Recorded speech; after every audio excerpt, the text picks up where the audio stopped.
Good morning. This is the Cowboy State Daily Morning Show with Jake. The new way Wyoming wakes up.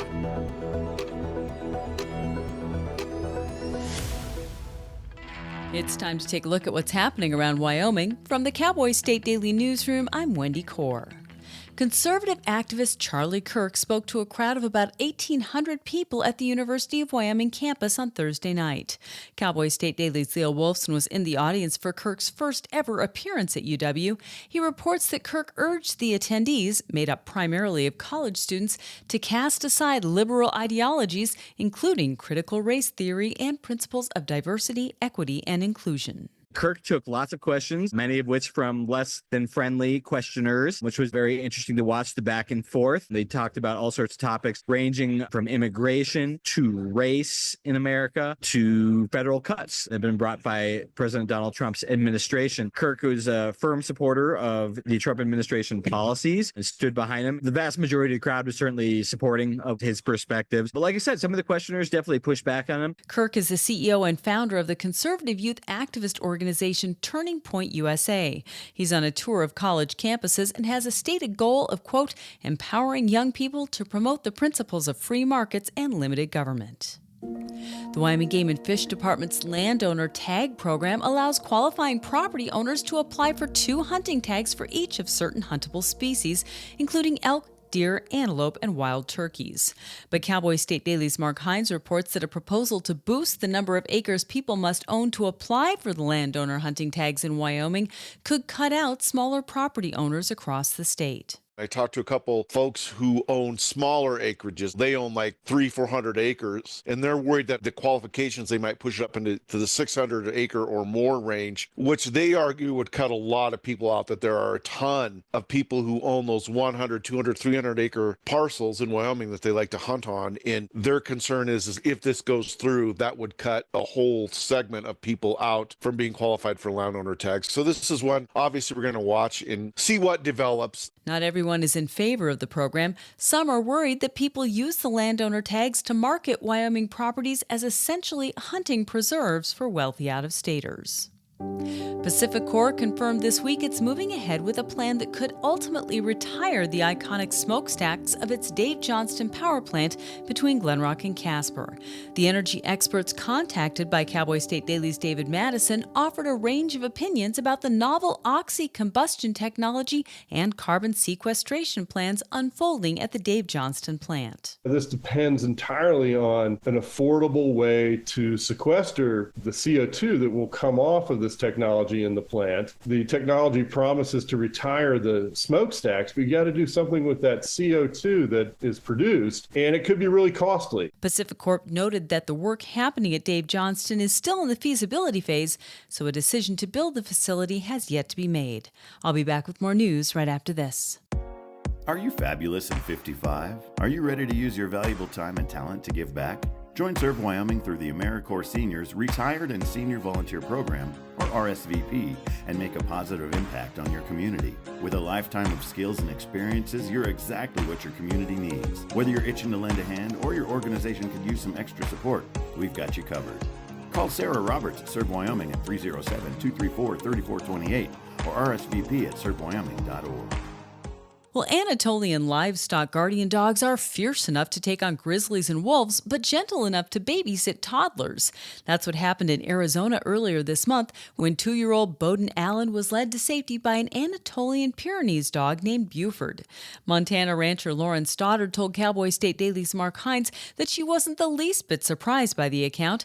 After all, her huge dogs of similar breed, Anatolian Shepherds, are gentle with and protective of her own toddler daughter. A toddler, a 2-year-old boy, disappeared from his house, but 16 hours later he turned up. Turned out that a rancher's Anatolian Pyrenees cross had found the boy and stayed with him and then led him back to safety. So I reached out to someone we've interviewed before who has Anatolian Shepherd dogs. So it happens that she also has a toddler daughter, and she says the same thing, that those dogs will follow her daughter around. They'll get between the kid and the hazard, or they'll go so far as to push the kid away from dangerous things. Stoddard previously told Cowboy Cowboy State Daily that her dogs aren't the least bit afraid of chasing hungry apex predators off her property and away from her livestock.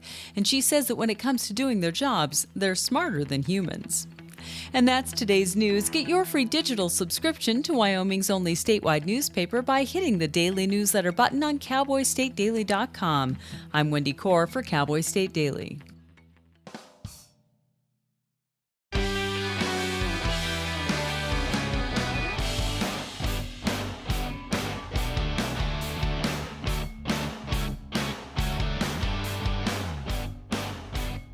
Hey, good morning, and welcome to Cowboy State Daily Radio with your buddy Bags, John Baggett, on a Saturday morning.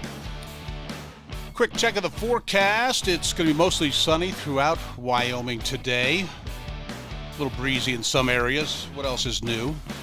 And right now it's Sheridan, Wyoming. It's clear skies, 35 degrees. Glen Rock, cloudy and 32, down to Cheyenne. You guys have some fog and 39 degrees. All right, I wonder how the weather is in the Sunshine State. Let's go into this Zoom room here. Hey, Donnie, how are you? Don King, ladies and gentlemen, John. in the Zoom room. Welcome to Cowboy State Daily Radio, the Saturday edition with John Baggett and Don King. Don, look at you and I with our hats. Yeah. Thank you, John, Yeah, thanks for being for the advertisement. Yeah, you got it. Well, like you need it, right? I'm right out of the box here. The obvious elephant in the room is the hats. I was telling somebody the story the other day that, in fact, it was on Jake's show. Our weekday host is Jake Nichols, and he wears a King Ropes hat virtually every day. And I came on to tease the show Thursday, or maybe it was yesterday. Anyway, that we were going to be on with you this morning. And he has me up in the Zoom room like you and I are now. And for the first time since I've been doing this for about 6-7 weeks now, he's not wearing his King's Ropes hat as we're plugging your appearance. But it's just amazing. Like I said, I was in the Netherlands and somebody was wearing a King Ropes hat. And of course I had to go up and introduce myself. But it really is a phenomenon, isn't it, my friend? It's something that got a little out of hand, I think. Back in what was it? How the story goes, I guess it was the 60s or early 70s. Grandpa, my dad, uncles, they saw everybody wearing like John Deere or Caterpillar cap and decided to make their own logo. And then if you bought a few ropes, you got a free hat. So, and it just kind of, shall we say, spiraled out of control, or but it's a good thing for business. And like you said, I've seen them. I've traveled a lot too with my job. So I've seen them all over the world, like being even in Frankfurt, Germany. I've sat in an airport in Charlotte, North Carolina, where I was wearing one, and the assistant for Tom Brokaw at the time, because he introduced himself to me, he said, "Oh, I've been there." And he's like, "Where'd you get your cap?" And I said, "I know, I played dumb." And I said, "I know some people." And he's like, "Oh, that's cool." He's like, "In that museum." And he's like, "That's that rope processing factory." Yeah. And he just started naming off everything. And then I gave him some bits and pieces. And he's like, you know a little more about this place and you're leading on with me. And I introduced myself as part of the family. So, yeah. Well, whenever we have company, I mean, it's almost like a pilgrimage. In fact, my sister Judy, her beautiful daughter, my niece Peyton, a few years back, they got to town, and the first place they went was to King's Saddlery to get a new hat, and it's almost a ritual with friends and family that come to visit us from anywhere. We take them down there because it's so iconic. The store. I'm going to do a little history here before all the stuff that you already know. Now, this is Cowboy State Daily Radio. This is digital streaming radio, my friend. So it's not just the old broadcast format that your buddy Bags grew up with. So people are listening to us in places that may not realize what King Saddlery, King Ropes means to this part of the country. So, Don King, your grandfather, opened up the King Saddlery storefront in 1961, but that's not where it starts. He goes back, he was a hand and he was a craftsman well before that. True? Yes, sir. Born in Douglas, Wyoming. And then I think real it was artisan. 4. What's that? He's a true artisan at the craft. Yeah, so at 4.5 years old, Grandpa Arch and his mother divorced. So he went off with Grandpa Arch, and they went and worked ranches, Wyoming, Arizona, California. And each time they got to a different stopping place, Grandpa would always try to find a saddle shop, because there were numerous saddle shops in those areas where he was traveling. And down in Arizona, one of the toolers took a liking to him and gave him some scrap leather. And off he went. So he just started playing with it, and then he started making like belts, wallets, and stuff, and he would trade. He'd barter with the Cowboys. Mm-hmm. And so by the time he got back, I think he was 13 or 14 years old, Grandpa Arch said, "You're on your own, son," and gave him a horse, and bye-bye. So he, did what he knew at the time, and still, tooled at night and then worked cattle during the day, and met grandmother down in Arizona. Well, actually they met at Eaton's Ranch first. But she was going to school down in Arizona. And before he got sent off to the Pacific, they eloped in Los Angeles. So once he came back from the Pacific, they decided to settle down in Sheridan. And the one thing he had asked, Rudy Mudra was one of the big saddle makers on Main Street in Sheridan. And also the Ernst family was another of the families that was on Main Street with a saddle shop also. Yeah. So if you go into the museum, you'll see a lot of Ernst and Rudy Mudra saddles. But the one thing Grandpa asked Rudy Mudra is, "Will you teach me how to make a saddle?" So once they settled down east of town, Grandpa was breaking horses, and he'd tool at night. And then he started working for Rudy Mudra, and Rudy taught him how to make saddle, and he worked for a couple other saddle makers in town at the time. I've got an image up of your grandfather working some leather right here. You can't see it, but our audience can, and I can. And it's the iconic image of Don King working leather, and I assume making a saddle, because it's a pretty thick piece of leather. And let me see, I also have, for our audience that you won't be able to see, I have a picture here of the ropes when you get into the factory end of the business. Once you go through the store, which is amazing in and of itself, it's also a factory. And behind the store, they're making ropes, and these ropes have become world famous. How did that happen?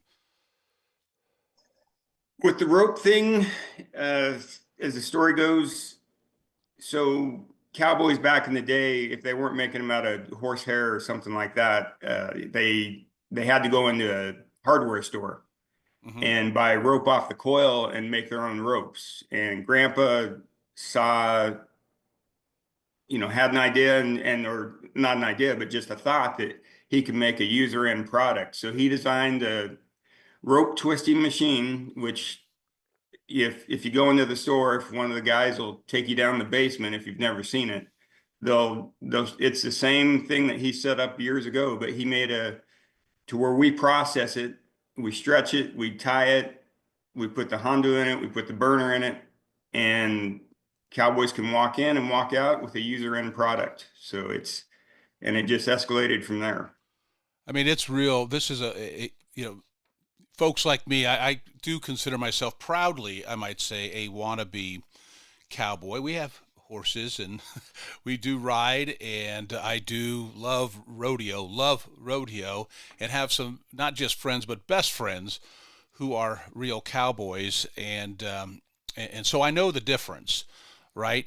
Well, so folks like me who just love the lifestyle and appreciate the Western cowboy lifestyle and image and so forth. In fact, I'll be wearing a cowboy hat tonight at an event, so all my cowboy friends just... Is it a big white cowboy hat? No, now? it's a big black one, pal. And but anyway, the point is that from just an interest in the cowboy lifestyle all the way up to full-on ranch hands working cowboys, this King Ropes, King Saddlery is where they go when they need equipment. Well, we hope so. Yeah. At least. It's Well, it always seems busy in there. We're going to get to the museum here in a minute, but I wanted to let's talk about the museum a little bit, since we're kind of working our way back from the storefront into the rope factory. Now, let's talk about the Don King Museum. I have probably been in there, and there always seems to be something new added. My family's been here in Sheridan now since 1979, so I would venture to say I've been in the museum part. I can't even tell you how many times at the store, but the museum, I've been in there 25 times, and it's usually when we have visitors that we end up in there, and it ends up turning into a 2.5, 3 hour event. So tell us how the museum, what's in it, what people might expect with the Don King Museum. Well, if besides what people have on display in there in the local community, and we have tags on everything that try to explain everything, but you can kind of see that my grandfather was a hoarder. So when I was working for Uncle Bob on the rope side, and during high school, and this is right when, because the museum used to be a carpet store. So one of my jobs in high school was to clean out that building when we started. And this is the late 80s that we'd bought that building. Uh-huh. But Grandpa would come back from auctions, and he'd come find me, and he'd be like, go unload my Jeep. And I'd walk out in the parking lot, and I'd open up the back, and he'd be standing there, and I'd look at him, and I'd be like, more saddles, Grandpa? And he'd be like, mind your own damn business. Yeah. And so I'd unload his Jeep, and then we'd clean up the saddles. But between my Aunt Jean, Uncle Bill's wife, Grandpa, Dad, we started putting that museum together. So I believe it opened in 1991. So I had already graduated high school and went off. I was up at Montana State for college, but I believe it opened up in 91 was our first year. And it was pretty simple back then compared to what it is now, because we have over 600 saddles on display in there, along with all the Native American artifacts. And I mean, we have that old hearse in there from Champion's Funeral Home. Hearse, they kept in such great condition. I have an image up on the screen here of some of the saddles. What did you say? Upwards of 600 saddles in there now? Did I read that somewhere? Yeah, we don't have enough room for the other 400 in storage. Oh my God. Anyway, in this picture is just a wall looking at some of the saddles, but behind it are rifles and spurs and ancient antique cowboy gear. I mean, it is amazing the variety of things that are in the Don King Museum. It's impressive, Donnie. It's something else, but like I said, he was definitely a hoarder, or if you want to call him a collector, yes. Yeah, the nice way to put it. I get it, but I appreciate it. And just I say the King family, just keeping record of this community. Sheridan, Wyoming, for those that don't know, this is a very much a equestrian community. It's kind of built around horsemanship, and I think that's part of the reason of the success. Maybe it's my opinion of King Ropes, King Saddlery is because this community embraces the equestrian lifestyle. Well, that, I mean, with the ranchers, the cowboys, even the besides the equestrian becoming larger in the area, but with the polo also, because like what the Bighorn Polo Club and the Flying H Polo Club have done is they've really expanded. So the high goal players will come down here to Wellington, Florida. I was just at the U.S. Open last weekend, and so that was like the final of the polo season, the high goal polo season down here. So everybody was getting ready to go like a lot of the Argentines are going back to Argentina. Others are going to Houston. Others are going to Santa Barbara. Some are going to Aiken, South Carolina. But a lot of them are coming out to Sheridan now. Yeah. To play polo. So, and a lot of the polo players that come out to Sheridan, they always look forward to coming back out to the community. And so a lot of them are coming out earlier this year because polo will start the 1st of July. And it runs through Labor Day with the finale, which is Don King Days. Yep. At the Bighorn Polo Club. That I would highly recommend. Well, not just Don King Days. That is a given. You can't be from around here and not spend time at that event. That's Labor Day weekend usually, correct? Yes, sir. And but the polo matches. So everything from, the amateurs, the teams. In fact, Century 21 BHJ, who I work for now, Donnie, they sponsor a team, and a lot of other businesses in town get behind that. So we have it, local community teams that compete it all the way up to these incredibly impressive, foreign, in some cases, polo players who are professionals right here in Bighorn and in Sheridan, Wyoming. Oh yes, I mean it's and then you cap it off with the Sheridan Wild Rodeo too. It's which used to be just a small event, and now it's in order to compete with the bigger. It's because the Cowboys have their circuit during the summer, from and it's where they're placing the best is where they're going to go. But you got all those big rodeos from Calgary down to Greeley. So there's just that little circuit going on during the summertime, and we have our own little event in the middle of July. I had Zane Garstead on just last Saturday, and we were talking about, he mentioned the same thing, that the expansion of this, we've outgrown our fairgrounds over here. It's time to start looking at, adding on some more seats. It's gotten that popular. And then with the biggest thing, I think, besides the events in the Wild Rodeo is the Indian relay races, the World Championships. Now some people come just to see that. So it's one of the highlights. People, my old traditional way of watching rodeo is I kind of ramp up to bull riding. Okay, still do. But now I'm there and the place is packed before the actual rodeo even starts because of the Indian Relay Championships here in Sheridan. And it is a raucous good time.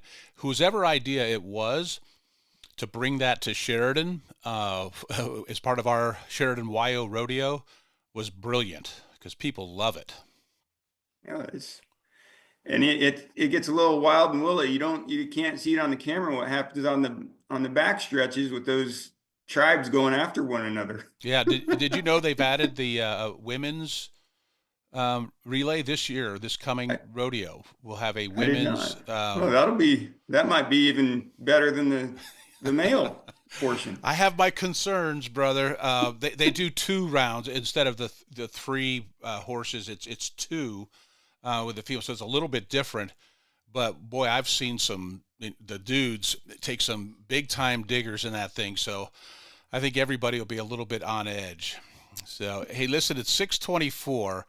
I've got something very interesting that I wanted to talk to you about. It involves royalty that I wanted to jump on here when we get to, and I got a great picture that I'm going to share with our audience that you may not be able to see, that people are going to get a good chuckle out of. And it's also a little bit surprising for folks who are new here. You're going to appreciate this. So hang out with us. This is Don King of King Ropes, King Saddlery. We're talking about the legacy, the legend of that brand here in Sheridan, Wyoming, really all of Wyoming. So we'll be back right after this on the Saturday edition of Cowboy State Daily Radio. Gracie and Pedro might not get along so well. They're standing on my tail. But there's one thing they agree on. There's a right seat for everyone. Oh, that's the good stuff. Whether you're a dog, Hold on, Pooch. a cat, a fish, or a rat. And I'm a ferret. Be sure to travel safe. How can you be so sure? I'm absolutely positive. On your next adventure, make sure your children are in the right seat for their age and size. Get it right at nhtsa.gov/the-right-seat. So I wanted to talk with you and your mom today, Lily, because some people at school have noticed changes going on with you, and we're concerned. Like what? Who? Some of your friends, teachers. It sounds like you've lost interest in a lot of things lately. You're hanging with new friends. So? So, individually, maybe those things are no big deal, but taken together, and then the incident the other day, you were with Derek when he was caught selling marijuana. Yeah, he was selling it. Honey, we know. But we care about you and want to know what's going on. That's right. We just want to understand better and see how we might help. And if weed is a part of it, we just want to make sure you understand the negative consequences for someone your age, the physical and mental health effects, the poor decision making, and the confusing legal aspects these days. So what do you say? Can we talk? For more information about talking with your kids about underage use of alcohol and other drugs, visit underagedrinking.samhsa.gov. This is the Cowboy State Daily Radio Network. Come on! Go, Diane! Yeah, keep it going! Yeah! Go, honey! If you love them enough to drive an hour to cheer them on as they get beat 11-0 in the rain, then surely you'll check nhtsa.gov/the-right-seat to make sure they're correctly buckled in the back seat. Throw that ball, Diane! Woo! You got this! Wyoming is a big state. There's so much ground to cover, so many stories to tell. But the Cowboy State Daily News team is up to the challenge. I'm Wendy Core, host of Cowboy State Daily Video News. Whether it's politics in Cheyenne, energy issues in the Powder River Basin, or grizzlies in Yellowstone, our talented crew of experienced journalists are out there finding and telling the stories that matter. What's the best restaurant in DuBois? Renee Jean checks it out. What's the most recent Supreme Court decision mean to our everyday lives? Claire McFarland explains. How is the upcoming elk hunting season shaping up? Mark Hines lets us know. Every day, I talk to the reporters who are covering the topics, issues, and people that are important to Wyomingites, and in our daily newscast, I bring you those stories. Tune into the Cowboy State Daily Video Newscast every morning, only on CowboyStateDaily.com.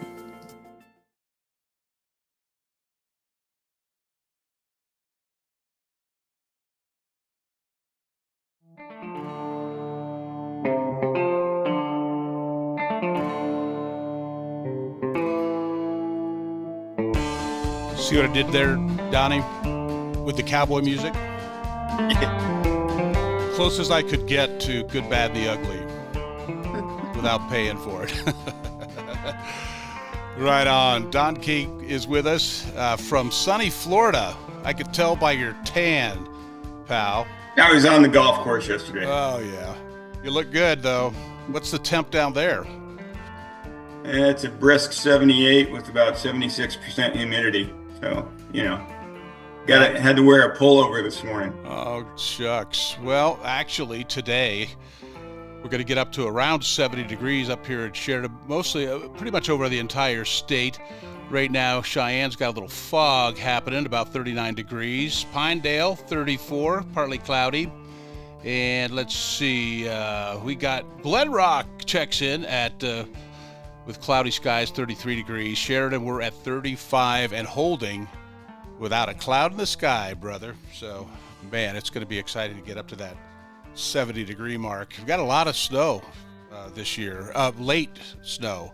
It's a slow start, but Hey, let's get back into this. Don, thanks for joining me this morning. We've been talking about the brand and about the experiences of seeing the King Ropes logo in various places around the planet.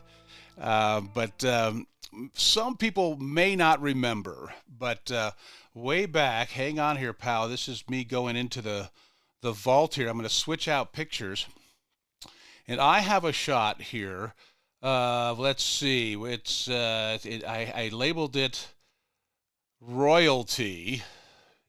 Here we go. It's right here. Oh yeah, here it is. Okay.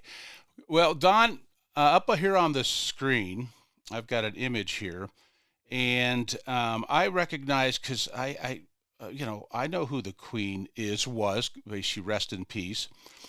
But in 1984, she came to Sheridan, Wyoming, and somebody got a shot here of, looks like either a teen or a preteen in there shaking her hand. Who's that in the picture? That's when I was a chubby little 13-year-old. And I did not want to go there that morning because I was at a sleepover at a buddy's house. We were playing football in the yard, and Mother rang the house, and Queen Elizabeth is here. And she said, I'm coming to pick your you-know-what up right now. So she showed up with a change of clothes, and there I am shaking the hands with the Queen, which when I talk to my English Australian, Kiwi, South African friends, they're like, nobody gets to meet the Queen. And I'm like, I just show them that picture that you have up there, and I'm like, yes. And they're like, you actually touched your hand? It's like, yeah. She and it's funny, that's Barry. He looks a little bit bewildered too. Your younger brother is in the picture. His little velvet V-neck sweater. Velvet. I'm sure he appreciates that. Well, you're absolutely 1980s. Golf shirt isn't exactly. Oh yeah, that was a fancy Ralph Lauren back then. Oh, I bet. I see your dad smiling right there above you. I can tell. Who else is in that picture? There's Bruce, your father. Then who else? Is in the and picture? you got Uncle Bob in the light blue shirt, and Aunt Debbie standing to his right, and then you can see Grandpa's cowboy hat. Yeah. Mom's in between Dad and me. You can't really see her. But Grandpa King is acting as like Secret Service or Scotland Yard there, keeping. So they did an exchange. So she gave us. You'll see it if you walk up to Dad's office. You'll see a signed Parliament picture of her that's hanging right up by Dad's office at the top of the stairs. And Grandpa made her a Sheridan Floral stamped waste paper basket, which my Uncle Bob said she'd probably put her crown in, keep her crown in it. Sure. You bet. Leather worked, I'm sure. Was that what? So that was a nice exchange between the two of them. Well, if you go visit, I know in the Don King Museum, there's a photo album of the experience of Queen Elizabeth and her entourage coming to Sheridan, Wyoming, which was a shocker. I was on at KROE at the time, Don, and we were given information that we read on the air about how we were all supposed to behave with the Queen in town. And I read that on the air. I remember they said, if you would please, when you see the Queen, if she's walking down the street, kindly cross over to the other side and let her and her entourage pass by. And then I also recall, Don, how big a stink it was that they didn't like the fact that, especially in those days, that we carried our rifles in the windows of our pickup trucks. And part of that memo said, hey, if you could take those out for the duration of her visit, we would appreciate that. And then they wanted us to move hunting season. Right. Can you imagine? No, and she scared the hell out of Scotland Yard when she was walking across the Ritz Sporting Goods. And she just started going around shaking people's hands on the street. So they were a little on edge. I remember at KROE afterwards, I don't know who gave it to us, whether it was our government or the British government, It's a long time ago. Wow, it just occurred to me how long ago that really is. 1984. It's 2025. Anyway, after she left, it was almost like a big pat on the back for the Sheridan community on how well behaved, my British accent, well behaved the Sheridan citizens were. So I'm proud of that fact. It's funny because you and I were talking at one time. I remember when other royalty of the rock and roll kind. Remember when? Yeah, some people may argue this one. Yeah, Prince right? came to town. Remember that? The artist known as formerly Prince. known as Prince. Yeah. We have to use it. We have to do it correctly. The late great. He rest in peace. Both he and the Queen. But remember when he came to town? Yeah, remember the contest that happened at the time for that to happen? When MTV... The 10,000th caller in the MTV was a lady from Sheridan. And she won, and he brought his show, his real show, to Sheridan. And I recall them having to get with the National Guard to borrow their electric equipment, their generators, because they kept blowing the fuse and knocking the power out in town.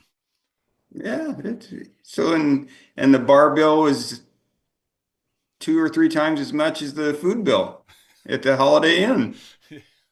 That means it really was royalty. In typical Sheridan fashion. I bet. And it's funny just to think of Prince and his style and I can't remember her name who won. At one time I could have told you that. But she won this contest. And can you imagine when they, looked on a map, when they found out who the winner was, where they were going? And because at that point in time, Prince was on fire. I mean, he was a big star. And I've seen him in concert, by the way. Incredible performer. I was not a big Prince fan until I saw him perform live. And out of that, now I'm a Prince fan. But anyway, it's just another one of those crazy things that happened.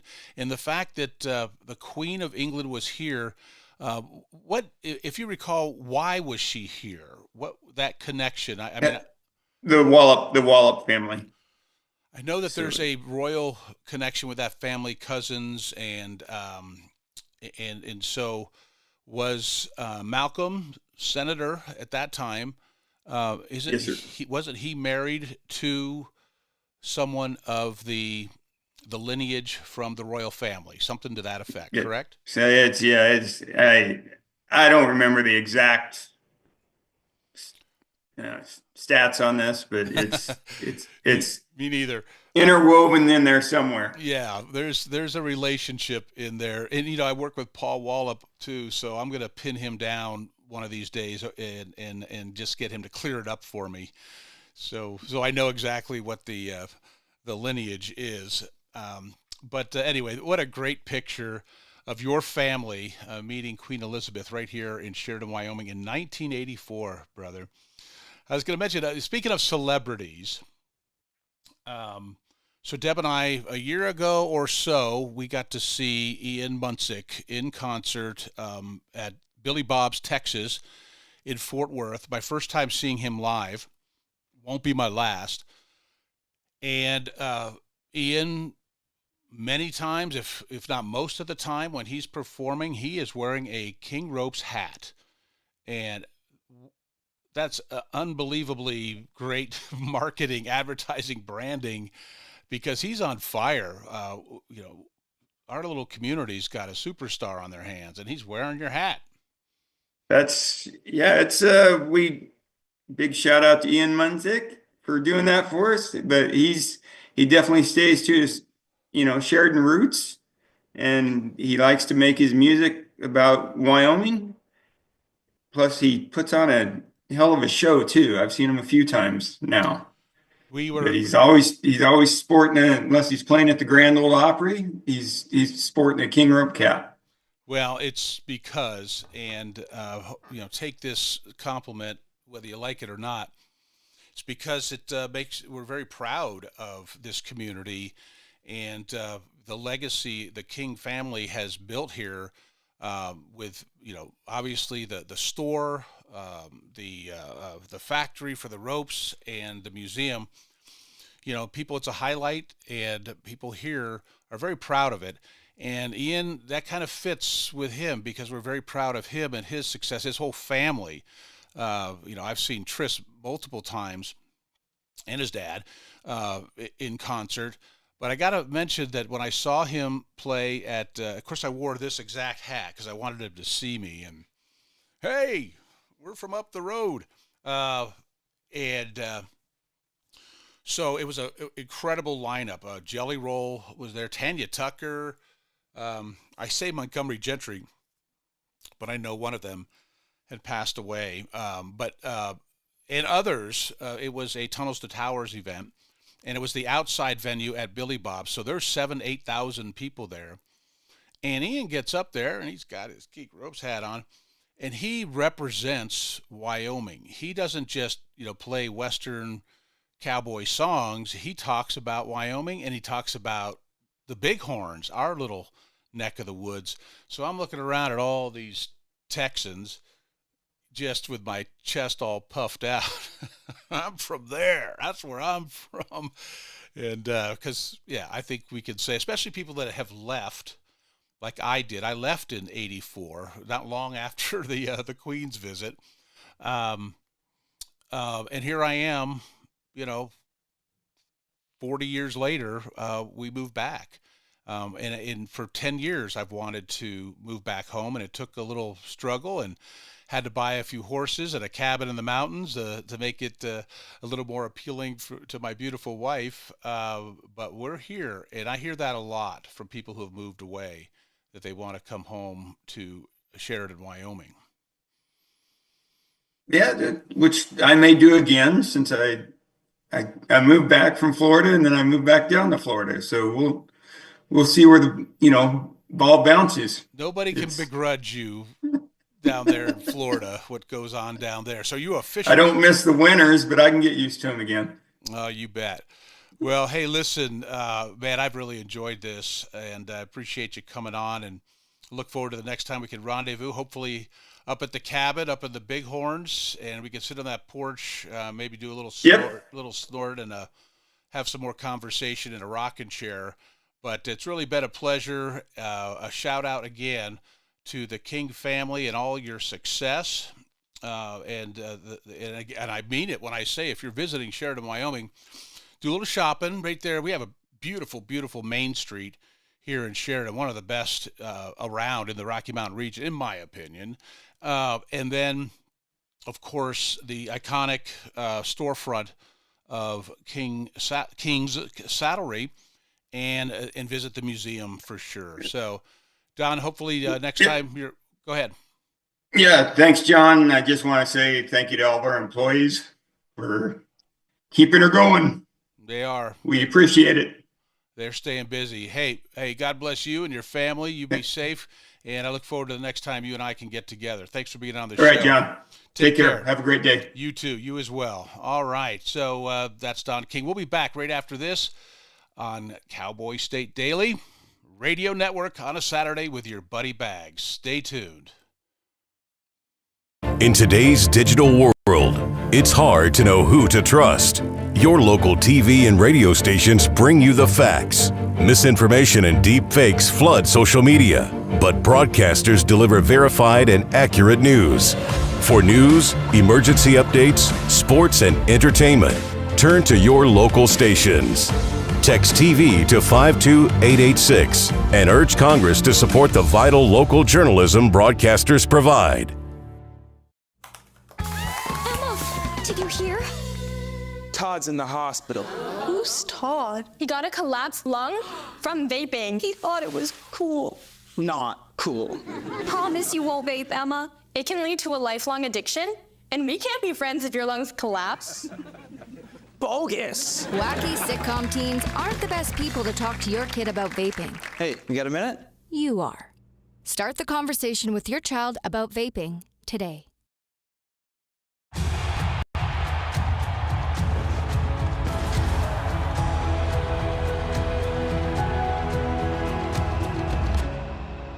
Breathe. Love what you do and you've already won, my parents used to say. My parents whose smiles were my first finish line, who championed respect, whose resilience built mine. Even more than I wanted a gold medal, I wanted a heart of gold, like the mentors who were my balance beams, refusing to let me down, and the coaches who spoke out to anything out of bounds, heroes who never stood on podiums, but stood up for me. Every shot I made, give the assist to those who since my youth were referees, ready to blow the whistle and end abuse.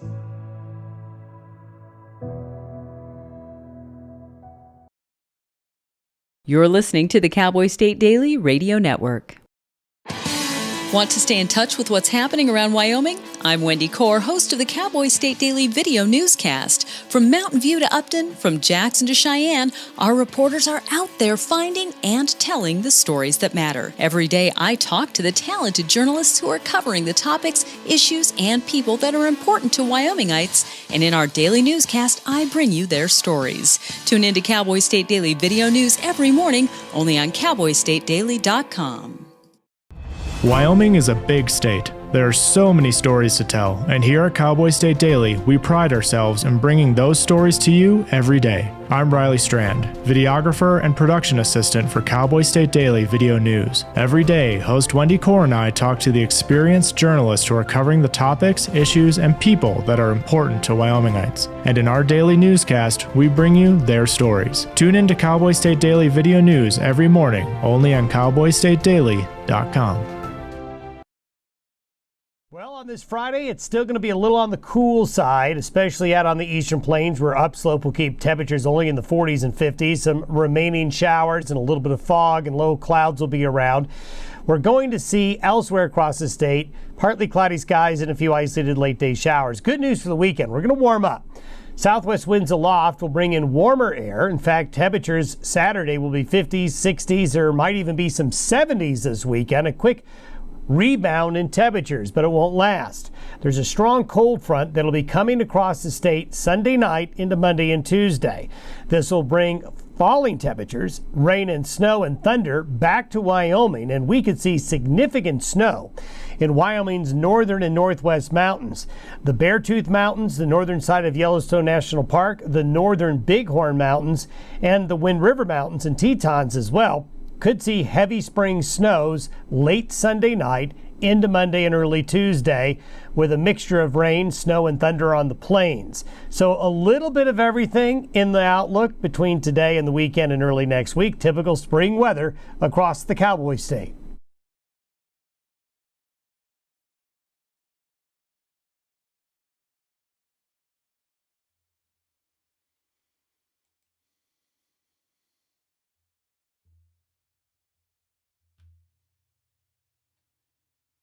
Welcome back. It's your buddy Bags, Cowboy State Daily Radio. I was trying to play a little country music there, but I had my volume down. Try it again.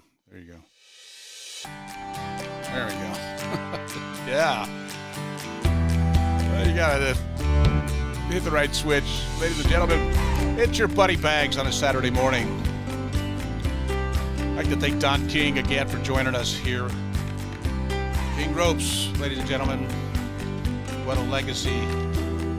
And legendary products, saddle making, craftsmanship. They're in there doing it every day. I read somewhere they used to do all that, artistry, leatherworking in the basement underneath where the store is now on Main Street in Sheridan.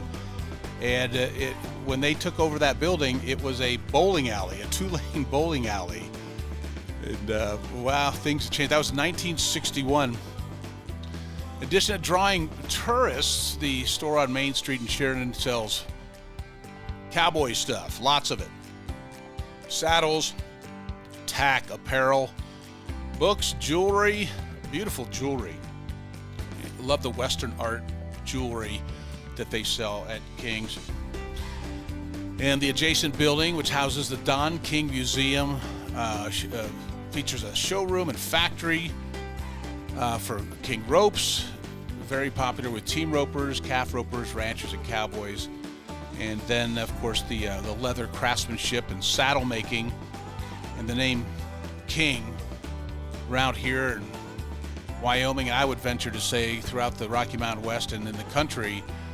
When you mention the King name in the same breath, for decades, people have associated that with quality, and just a wonderful, history of the family. Don King, originally, our guest Don King, his grandfather is respected throughout the world, really, for what they call the Sheridan style of leather carving.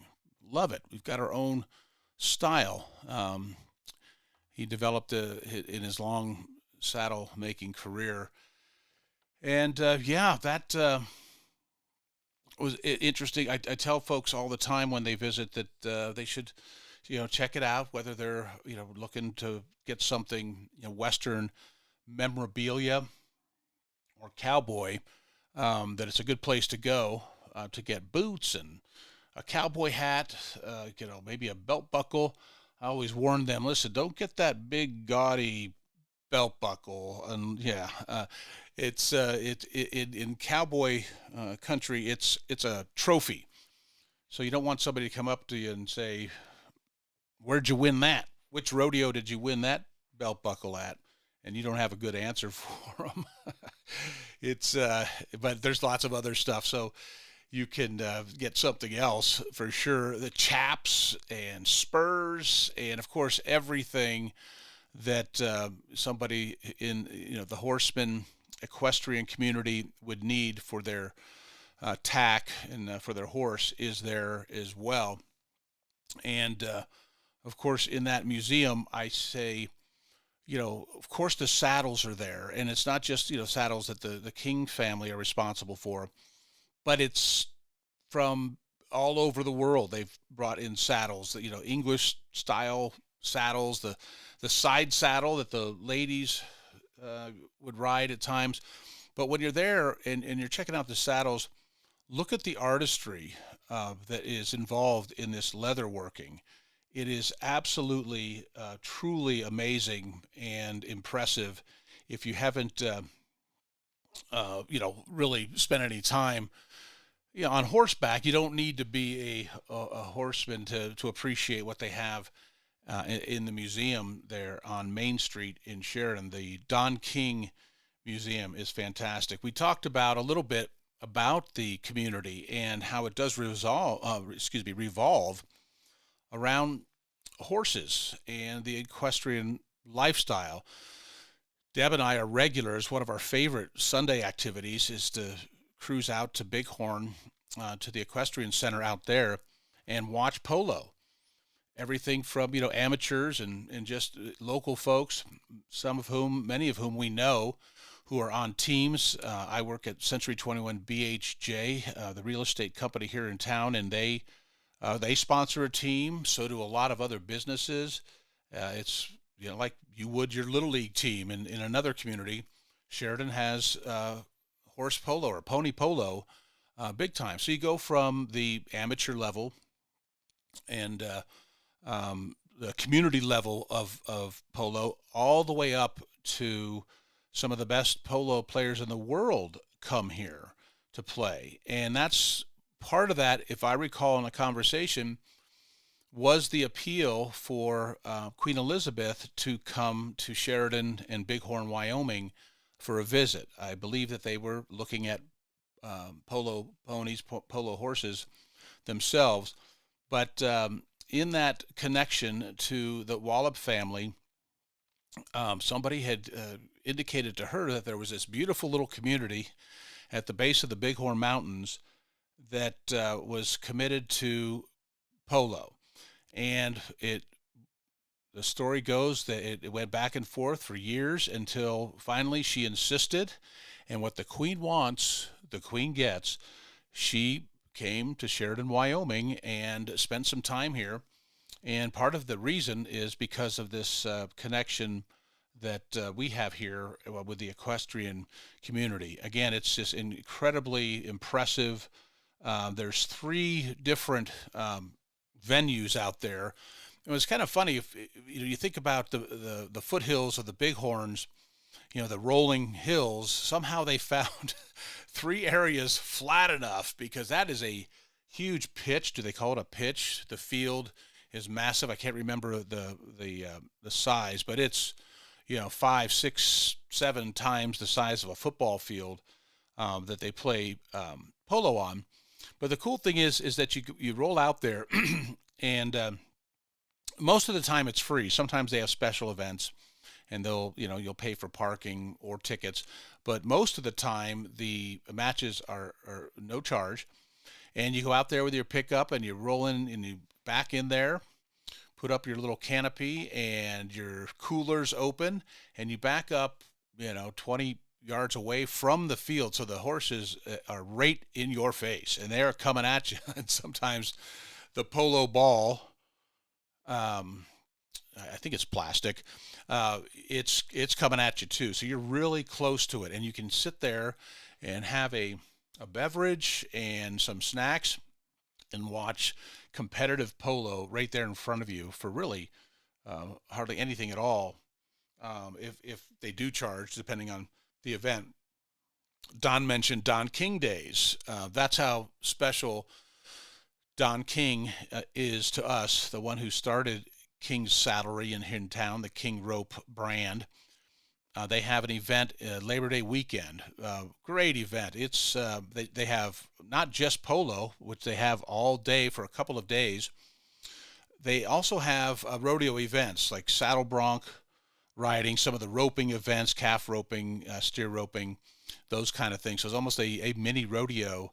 So they have it. And the cool thing is it's out there in the open. So you're not in a grandstand. You're standing around, and out of a chute comes a steer, and here comes a couple of team ropers on horseback. So you get really close to the action. So it is Cowboy up one side and down the other. It is an absolute blast to watch. So if you haven't done that, I highly recommend that you do. There's also the community on Owl Creek Road here in the Sheridan Bighorn area. The show jumping. There's a horse training facility out there. A great couple that operate that, Charlie and Hillary Carroll. It's called Colts Unlimited.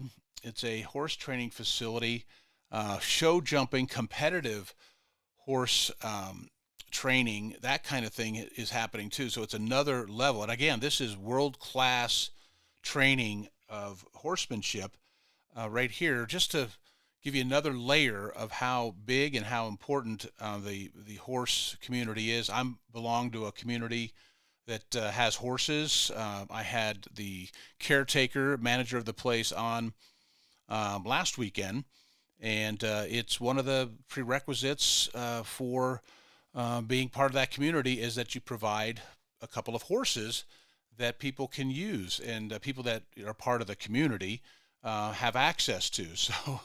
So anything from a very much a beginner, intermediate level, all the way up to people who ride all the time, and you can consider them experts. There's a horse probably there for them to use, and when you have guest visits, so forth. But that was one of the attractions for me and my wife when we moved back home here to Sheridan, was this connection that Sheridan has with the equestrian community and horses.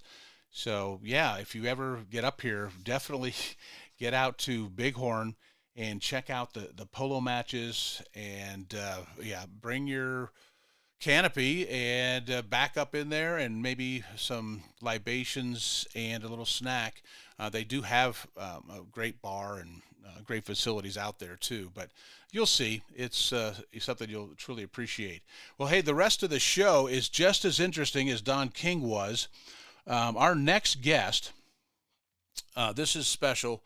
I've been to Israel twice, and one of those times was with this gentleman as kind of our Sherpa, if you will, our guide. But his name is Pastor Jeff Baxter. He is a pastor right now in Denver.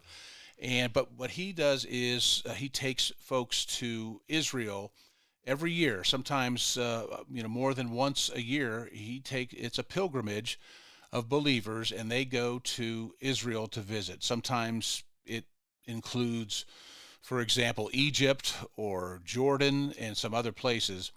But we're going to talk about his experiences. He wrote a great book, too, about those experiences and traveling there. Again, his name is Pastor Jeff Baxter. He's coming up next hour. We'll be talking to him. Then it's going to be fun. My buddy G-Man, Rich Goins, he's a legendary sportscaster in Denver. We're going to talk about the recent NFL draft a little bit. We're going to talk about his experience for you old farts that might remember him living on that billboard in Denver for 34 days. Yeah, it's that G-Man. That's coming up. So stick around. It is 7 o'clock in the morning, Cowboy State Daily Radio with your buddy Bags. We'll be back. It's time to take a look at what's happening around Wyoming. From the Cowboy State Daily Newsroom, I'm Wendy Core. Conservative activist Charlie Kirk spoke to a crowd of about 1,800 people at the University of Wyoming campus on Thursday night. Cowboy State Daily's Leo Wolfson was in the audience for Kirk's first ever appearance at UW. He reports that Kirk urged the attendees, made up primarily of college students, to cast aside liberal ideologies, including critical race theory and principles of diversity, equity, and inclusion. Kirk took lots of questions, many of which from less than friendly questioners, which was very interesting to watch the back and forth. They talked about all sorts of topics ranging from immigration to race in America to federal cuts that have been brought by President Donald Trump's administration. Kirk was a firm supporter of the Trump administration policies and stood behind him. The vast majority of the crowd was certainly supporting of his perspectives. But like I said, some of the questioners definitely pushed back on him. Kirk is the CEO and founder of the conservative youth activist organization Turning Point USA.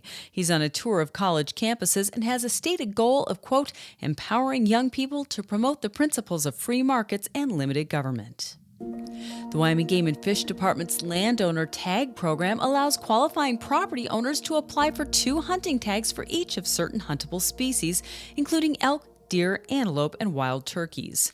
But Cowboy State Daily's Mark Hines reports that a proposal to boost the number of acres people must own to apply for the landowner hunting tags in Wyoming could cut out smaller property owners across the state. I talked to a couple folks who own smaller acreages. They own like 300-400 acres, and they're worried that the qualifications they might push up into the 600 acre or more range, which they argue would cut a lot of people out, that there are a ton of people who own those 100, 200, 300 acre parcels in Wyoming that they like to hunt on. And their concern is if this goes through, that would cut a whole segment of people out from being qualified for landowner tags. So this is one, obviously, we're going to watch and see what develops. Not everyone is in favor of the program. Some are worried that people use the landowner tags to market Wyoming properties as essentially hunting preserves for wealthy out-of-staters. PacifiCorp confirmed this week it's moving ahead with a plan that could ultimately retire the iconic smokestacks of its Dave Johnston power plant between Glenrock and Casper. The energy experts contacted by Cowboy State Daily's David Madison offered a range of opinions about the novel oxy-combustion technology and carbon sequestration plans unfolding at the Dave Johnston plant. This depends entirely on an affordable way to sequester the CO2 that will come off of this technology in the plant. The technology promises to retire the smokestacks, but you got to do something with that CO2 that is produced, and it could be really costly. PacifiCorp noted that the work happening at Dave Johnston is still in the feasibility phase, so a decision to build the facility has yet to be made. I'll be back with more news right after this. Are you fabulous and 55? Are you ready to use your valuable time and talent to give back? Join Serve Wyoming through the AmeriCorps Seniors Retired and Senior Volunteer Program, or RSVP, and make a positive impact on your community. With a lifetime of skills and experiences, you're exactly what your community needs. Whether you're itching to lend a hand or your organization could use some extra support, we've got you covered. Call Sarah Roberts at Serve Wyoming at 307-234-3428 or RSVP at servewyoming.org. Well, Anatolian livestock guardian dogs are fierce enough to take on grizzlies and wolves, but gentle enough to babysit toddlers. That's what happened in Arizona earlier this month when 2-year-old Bowden Allen was led to safety by an Anatolian Pyrenees dog named Buford. Montana rancher Lauren Stoddard told Cowboy State Daily's Mark Hines that she wasn't the least bit surprised by the account. After all, her huge dogs of similar breed, Anatolian Shepherds, are gentle with and protective of her own toddler daughter. A toddler, a 2-year-old boy, disappeared from his house, but 16 hours later he turned up. Turned out that a rancher's Anatolian Pyrenees cross had found the boy and stayed with him and then led him back to safety. So I reached out to someone we've interviewed before who has Anatolian Shepherd dogs. So it happens that she also has a toddler daughter, and she says the same thing, that those dogs will follow her daughter around. They'll get between the kid and the hazard, or they'll go so far as to push the kid away from dangerous things. Stoddard previously told Cowboy State Daily that her dogs aren't the least bit afraid of chasing hungry apex predators off her property and away from her livestock. And she says that when it comes to doing their jobs, they're smarter than humans.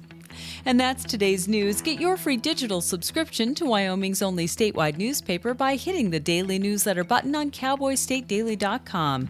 I'm Wendy Core for Cowboy State Daily.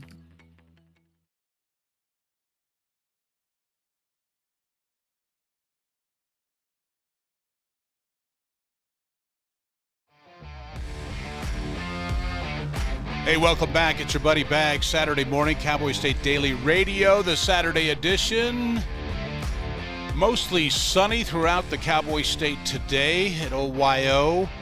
A little breezy in places, as per usual. And let's see, right now in Sheridan, Wyoming, it's 36 degrees and sunny. Cheyenne, a little cloudy, 40 degrees. And let's see, Pinedale, 36 degrees. Under partly cloudy skies. I'm headed into the Zoom room. I can hear somebody. Oh, it's my old buddy, Pastor Jeff Baxter. Look at you, pal. How are you, my friend? Jeff Baxter, ladies and gentlemen. I'm great. Hey, thanks for having me on your show. This is awesome. It's great to see your face. Hey, I wanted to show a picture real quick. So I'm looking at you and I, and I'll show my gray hair. So I'm going to take us back a little bit. So bear with me as I bring up this this cool picture. And that's me and technology, Pastor. But I'm getting there. Okay, I got it. Yeah, me too. Oh, okay, here we go. Let's see. Bringing it up. Image. There we are. Look at how gray our hair has gotten. Oh, you can't see it. That's okay. I believe you. Do you know the picture? It's you and I in Israel. This is about 7 years ago now, or so. I'm gonna make it a little bit bigger so our audience can see, because they can see both of us and they can see this picture. And this is for me. It is my second trip to Israel. Let me get back into the Zoom room with my friend and former pastor, Jeff Baxter, who's still a pastor. But what do you think, 7, 8 years ago? How long ago was our trip together? Yeah, something like that. Was that 2018-ish?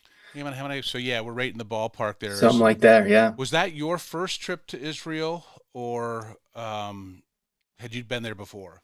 That was my first trip to Israel. Yeah, and that trip primarily was a pastor spouse trip, and with your wife as well, and ministry folk. And so yeah, that was a blast. I weaseled my way onto that trip because Deb worked for the conference, and thank God, it was such a blessing. But it was. My first trip was media oriented. We took excuse me. We took Dennis Prager, who you probably know.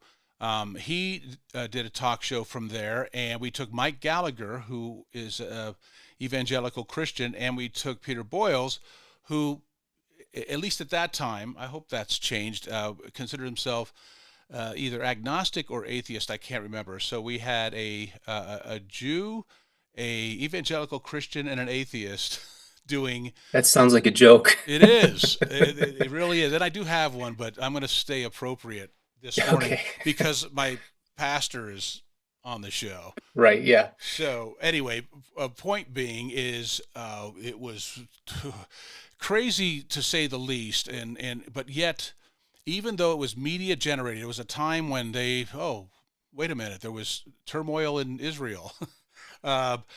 Literally launching, rockets from the Golan Heights into Israel. And so they wanted the media of the U.S. to come and see what was going on over there.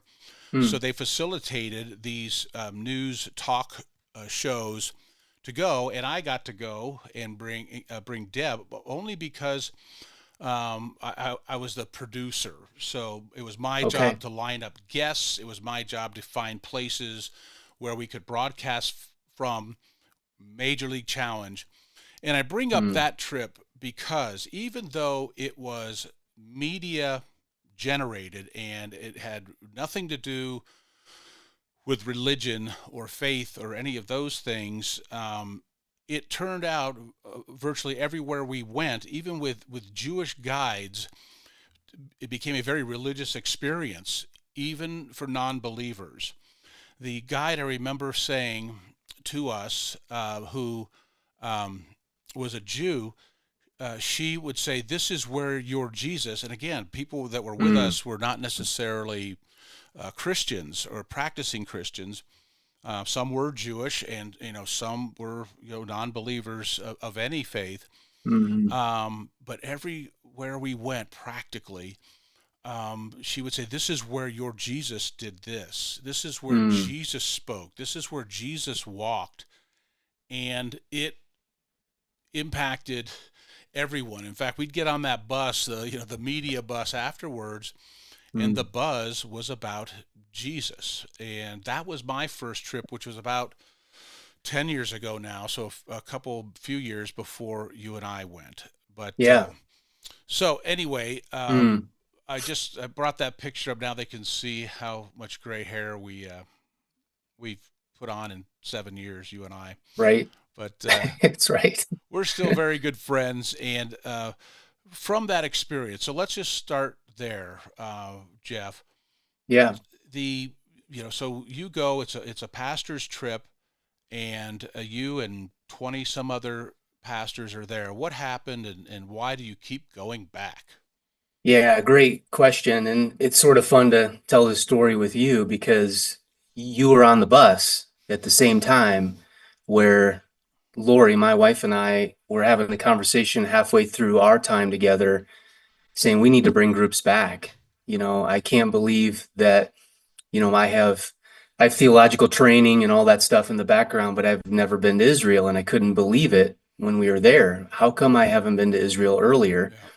And so Lori and I made a decision then, we're going to bring groups back as often as we can. And that's just sort of catapulted into 1 or 2 trips a year since that time, which has just been an absolute blast. It's been, people call it my hobby, and it feels like a little bit more than that, but it is a ton of fun to see the aha moments for everybody. As you described on your first trip, that people start talking about Jesus. Well, imagine that every single place you stop and talk about Jesus, it's amazing the aha moments that people have along the way. I mentioned to people so from my count, you've been to Israel now 9 or 10 times, and you've expanded a little bit to include some of the region as well. What other places, when you put these trips together, what places have you also been and brought pilgrims to? Yeah, we've done an extension to Jordan and gone to Jordan, seen all the sites there. Of course, people think about Petra in Jordan, but there are so many other biblical sites. Mount Nebo, where Moses looked to the promised land and couldn't go, and some other places along the way. And we've expanded. We just got back from Greece and Turkey and Rome to do a Footsteps of Paul tour. And so all the biblical lands, I want to get to Egypt. That's my next bucket list item, because a lot happened there. But yeah, that's about right. 9-ish times I've been to Israel now. When we went, I recall, one of the vivid memories that I have is a group of us got baptized in the Jordan River. And so, do you still incorporate that sometimes into your trips? Do people just want to make that pilgrimage and get baptized in the same river? And at least what we think is in the vicinity of where John the Baptist baptized Jesus. Right. Do you still go there? We do every time, and we offer, people that have been baptized before, they wonder, why do I get baptized again? We just explain, hey, this is the very body of water that Jesus was baptized in, and so it's sort of a marker for your faith journey. It's not because you need to be baptized again, but a lot of people jump on board and do that. And two really quick stories. One, your audience will probably appreciate, I hope. Every now and then there's somebody on our tour that's never been baptized before, but they're a follower of Jesus. And so there was a gentleman who that was the case, and I didn't know that until after he was baptized. So a group of them were baptized, and then his wife actually shared with me he's never been baptized before. This is the first time. So that was super special. Yeah. The other special one was there was a woman who was on a cancer journey, and this is her bucket list item, and she wanted to go, and she was in a wheelchair everywhere we went in Israel, and there's some places you just can't go, but we were able to bring her down the lift, and you can picture this, John, you were there. I didn't even know there was a lift there until we had to use it. Yeah. And we brought her down the lift, got her out of her wheelchair and baptized her in the Jordan River. And we got home, and about 3 months later, she passed away. So it was a super special time for me and our whole group to be able to baptize her. We blessed or baptized while we were away on our trip. We had a very special person in our family had a child who had a daughter who is now and was then and still is our beloved goddaughter. And so we bought it's the gown. What do they call the gown when they get christened in? It's the christening gown. Okay. Yeah. Hey. The dress. Yes. If Deb were here, she'd yeah. explain it to me. Yeah. But it's a really beautiful little tiny baby dress. Yeah. And we went down, got in the Jordan, and prayed over it, and brought it back with us. So we were just visiting in Denver last weekend because we were there for a wedding, my nephew, and we went to her house. We visit her every time we get to Denver, or almost every time. There's been a couple of times things didn't work out, but we get there, we go to, and she has a new bedroom, and in her bedroom she has this little shrine, and there not only is the dress, the christening dress, is a picture of Deb and I in the Jordan River. Wow. Doing our prayer over her little dress. So I bring that up, my friend, because of that statement that a Jewish tour guide made years before that said, your Jesus was here, and he spoke here, he did this here, he performed miracles here. Share with us, and I do have some pictures. Unfortunately, you're not going to be able to see them in the Zoom This is room. blackmail material. Yeah, well, no more of you and I, to show how old we're getting, but of places in Israel. Yeah. And maybe just talk to us about some of the places that you go where that happens, where you realize and are absorbed by the fact that this is where Jesus walked. Yeah, there's so many, and we go to 40 plus places when we go to Israel and do biblical teaching at each one of those locations. So there's a lot of them, but a few highlights would be a place called Chorazim, in the Galilee, near the Galilee Sea, the Sea of Galilee. And it's one of the towns we know that Jesus would have been in, and specifically a synagogue there. Everything in Israel is an archaeological dig. And so there is a synagogue archaeological dig there that you can go inside and stand in and see.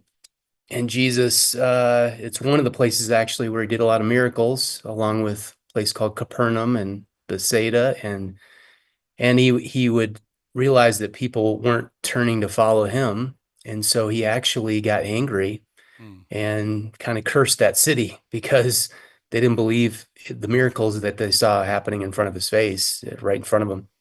That's one place. Pastor, I Obviously, wanted to real quick, and don't lose your spot here. Yep. But up on the screen, I have a view of being on the road that look above Old Jerusalem, and Yep. it's the path that Jesus took down into Israel, as the Bible describes it, or excuse me, into Jerusalem. Yep. That view, and that is where we have the tradition of Palm Sunday. It is on that Right. walk, and that's the view Yeah. that our audience is looking at right now, looking into from above the Yeah. hills above Jerusalem down into Israel, Old Jerusalem. There's the Yeah, wall. that's great because that's another one of those sites that we know that road, the Triumphal Entry Road, is where Jesus walked and the pilgrims would have stood. Obviously, you look at it today, it's hard to picture because it's concrete and pavement but there are two cemeteries on both sides that are 2,000 years old. And we know that Jesus wouldn't have gone into those cemeteries at that particular time because he would have been unclean. But that road is the only road from Bethsaida on the other side of the Mount of Olives all the way down to Jerusalem that he would have walked. And so, yeah, you're right. We get a chance to walk that and you just sort of think along the way, sort of quiet. I don't know.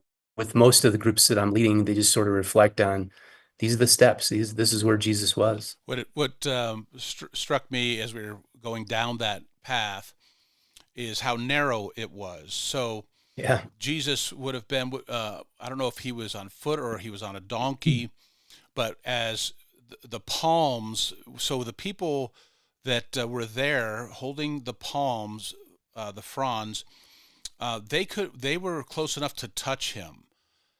Yeah. It's not a wide avenue; it's a narrow path, and Right. with concrete, or wouldn't have been concrete, stone in a lot of places to your left and to your right. So it struck me that the people were that close to him and could touch him. Right. Yep. Yeah, absolutely. Another place that is one of the highlights for me is every time is there are some steps that are close to where the Temple Mount would have been, called the Southern Steps. And so much happened there. When Jesus was 12 years old, he got separated from the family. He probably ended up on those steps or right above inside on the temple space.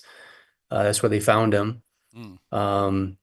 His last week on earth before he died on the cross, he went there and kind of blasted the religious leaders for being prideful.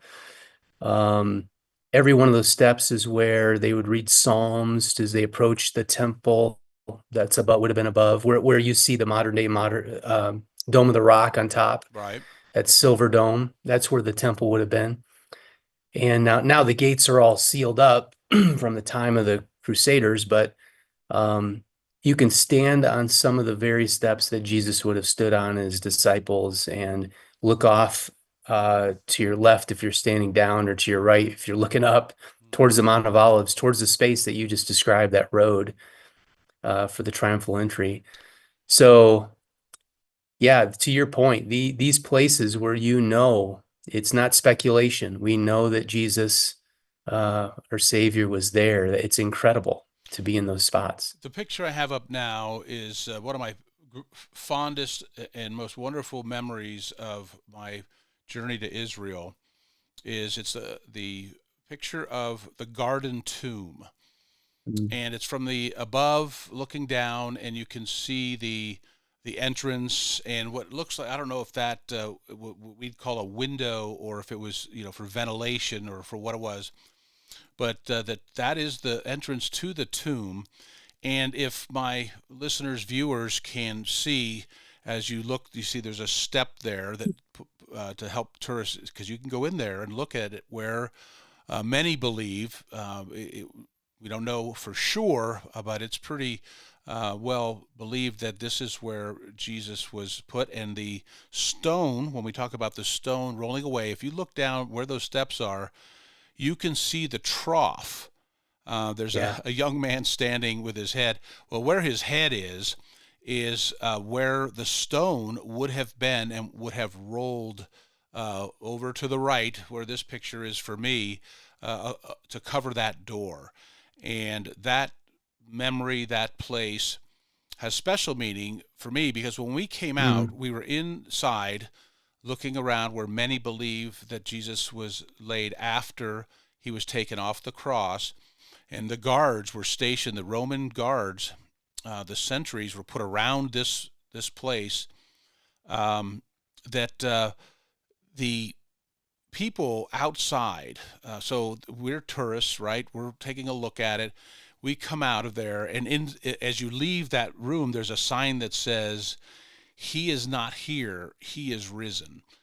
Right. And as I walked out in the big garden area outside the door that we're looking at here, there was all these pilgrims from all over the world, many of them dressed in their native best. So you had Africans, you had Asians, you had Americans, you had Europeans, and all of us together are all, suddenly somebody starts singing. I'm trying to remember which, one of the hymns.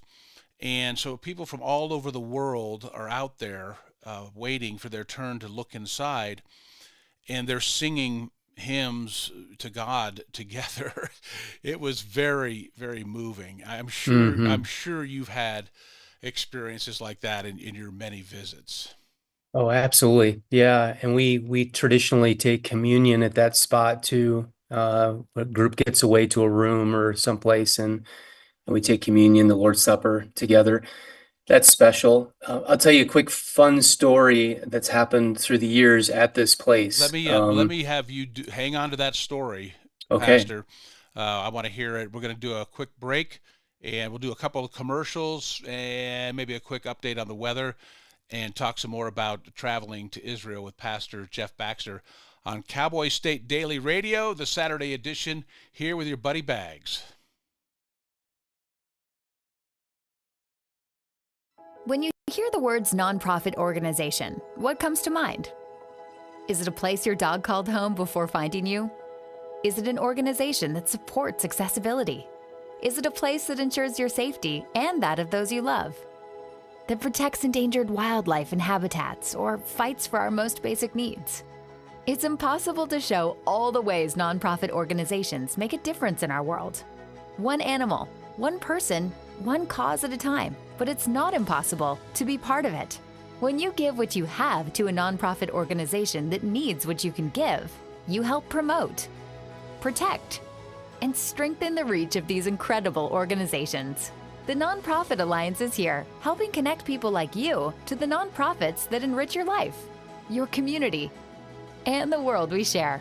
Reach out to a nonprofit organization that inspires you today to find how you can help make the world a better place. The challenges our planet's animals are facing sometimes feel a bit heavy. The animals haven't eaten in a day, 2 days, they haven't drank anything, they're cold, they're dehydrated. As soon as we started our descent, everywhere I could see was mud, just absolutely mud. You know, the country has been in prolonged drought for so long, it was like a tinderbox waiting to go up. Okay, very heavy. Each of us wants to be part of the solution, and we can be. Remember that there's good happening right now. At home. All right, we were able to get into your unit, and we have all 4 of your cats. So, okay. And around the world. For any animal in any disaster. So let's focus on that, right? Be part of the solution, one rescue at a time. Search ifa.org/disaster. This is the Cowboy State Daily Radio Network. From Yellowstone to Devil's Tower, the Bighorn Mountains to the Teton Range, Cheyenne to Sheridan, Rawlins to Ralston, Cowboy State Daily Morning Show covers the state like no other radio show or podcast. We love Lovell. We're eager to share the stories of Story, will crow about Crowheart, and yodel over Yoder. Whether you make your home in Sweetwater, Chugwater, Powder River, or Green River, the Cowboy State Daily Morning Show will make you feel right at home. Jeffrey City, Atlantic City, we see you. Little America, Big Piney, you're on our radar. Howdy, Wapiti, Meeteetse, Shoshone, Ten Sleep, good morning, welcome, Torrington, Riverton, Wheatland, Lusk, Lingle, Lander, Timber, Casey, Kerwin, Moorcroft, Mountain View, Moose, Fort Bridger, Fort Laramie, Fort Washington, Hannah, Hudson, Hewlett, Dayton, Daniel, and DuBois. We are east of Weston, west of Midwest, north of Newcastle, and south of Sundance. Border to border, we love Wyoming and every one of its communities, bar none.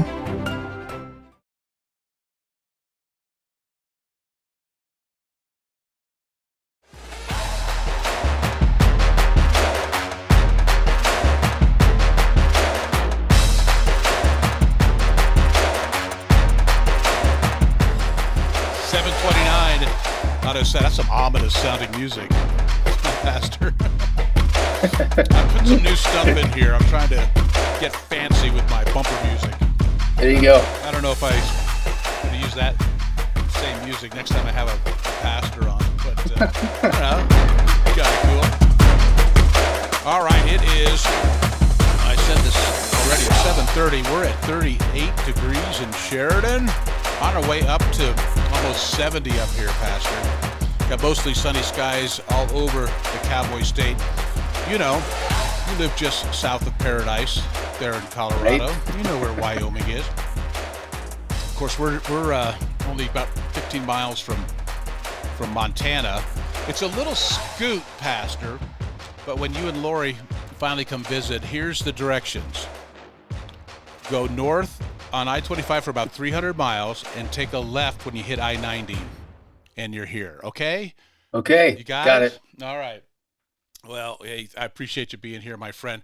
Ladies and gentlemen, Pastor Jeff Baxter, former pastor of mine, and 9 times or so he has been to Israel, and he takes pilgrims every time. And they visit other places. Most recently, didn't you just a couple months ago get to Israel and also visit Syria, Lebanon? I don't want to forget the story we're on, but yeah, you did go. Those places are volatile. Yeah, I was with a different group of pastors and leaders in February, and we went to see all of the October 7th event sites. And so we didn't cross the border into Lebanon and Syria, but we went all the way up to the border. And what I didn't realize, having even been to Israel as much as I have, is, Israel is in a bit of a bowl, if you will. There are mountains all around Israel. And so the edge of Lebanon and Syria is a mountain range. And so this might help listeners as they watch the news and they pay attention to what people think about Israel these days and the reason Israel is in Syria and Lebanon right now, and this isn't political or anything like that, it's just factual, is it's high above their cities and they don't want people looking down into their cities to do bad things. And so they've gone to the top of those mountains to hold those spots. And so when I was there, it was safe and sound, no problem at all. But you could look up on top of the mountain, and it being from Wyoming and Colorado, you can picture looking up to the top of a mountain. And Israel has taken that spot, and there's a city up there on both of those. And so they just want to make sure that nobody is looking down and launching rockets or doing stuff into their cities that are just below. They're just right down below. And while we were up there, we listened to stories and talked to community leaders and heard a mayor talk about the events and said, a rocket landed between our bank and our synagogue and these kinds of things. And the ministry I was with had provided 2 brand new ambulances for them because they'd lost 14 ambulances when it was hot and heavy from Lebanon, in particular, launching rockets into Israel. So that was a huge blessing to be at that kind of celebration of those ambulances up north. I have a question, just a general question about the disposition that you encountered of the Israeli people and the Arab people that you encountered about October 7th, that tragic, tragic day when so many were killed and kidnapped, and it will live in infamy like some other dates. What was the disposition of the folks that you encountered? Yeah, what people don't realize, I think, because we watch the news, is that most people in Israel all want to get along with one another, whether you're Arab, Muslim, Jewish, Christian, or another sect of one of those. Everybody wants to get along, and that's illustrated primarily in Jerusalem. You've been there, where shop owners are very different in their religions, right next door to one another, but they all want to get along with one another. It's these radical groups that change the game. But the Jewish people are unbelievable. Their resilience is incredible. I mean, we get scared about a car accident, and they have rockets launched at them nearly every month before October 7th. So, and they just, this is their life. This is just the way they are. And so it's just what it is. And, you know, not recently, but probably a year ago, when their rockets still coming into Israel and everyone is rushing to bomb shelters, and that's a whole different story. But it's just a part of their life, and kids grew up that way, and it's crazy because we can't picture it. Well, and people, you know, you're traveling back and forth, and you're taking pilgrims with you, and security, safety concerns that people have. I've told people, and they say, well, you've been to Israel, man, that's scary. I said, you know, the Israeli people, they take care of their visitors. They're very conscious of that. And the reality is there's really never been a peaceful time in that region. When you go all the way back to the Roman Empire and before that, that territory has been fought over, invaded, conquered, reconquered, et cetera, so many times. There really has never been a really peaceful time, not yet, in the Holy Land. Right. Yeah, that's absolutely true. And that sounds like, well, how could you ever take a group to Israel then? Because they don't seem safe. Right. And the reality is, there are a couple different reasons why I think it's just actually the safest place on the planet. And that probably sounds to your listeners like I'm nuts, because you watch the news and go, how could that be safe? Well, they have some technology that's unbelievable, called the Iron Dome and David's Sling, and things that intercept rockets in the air that never hit the ground. But I also believe very much, and not just because I'm a pastor, but because I believe that God's hand is on Israel. And you just think about it, this tiny country the size of New Jersey, surrounded by large Muslim countries. Many of them want Israel to be gone, and Israel's not gone. How can that be? How can it be that they are not wiped off the map? And I actually really believe that God's hands on to Israel, but also the technology they have and the brilliance of their people. The Nobel Peace Prize winners that are Jewish out of Israel, go look that up sometime, is unbelievable. They have the most of any country, and so they're ahead of the curve. And when we go to Israel on tours, it is safe and sound in the center of the country. We're not going up to the Lebanon border or Syria border or down to Gaza's border, which I've been to as well. We are staying in the center of the country, and it's great and safe, and everyone wants to get along. Well, we just mentioned the volatility of that region from the dawn of time, really.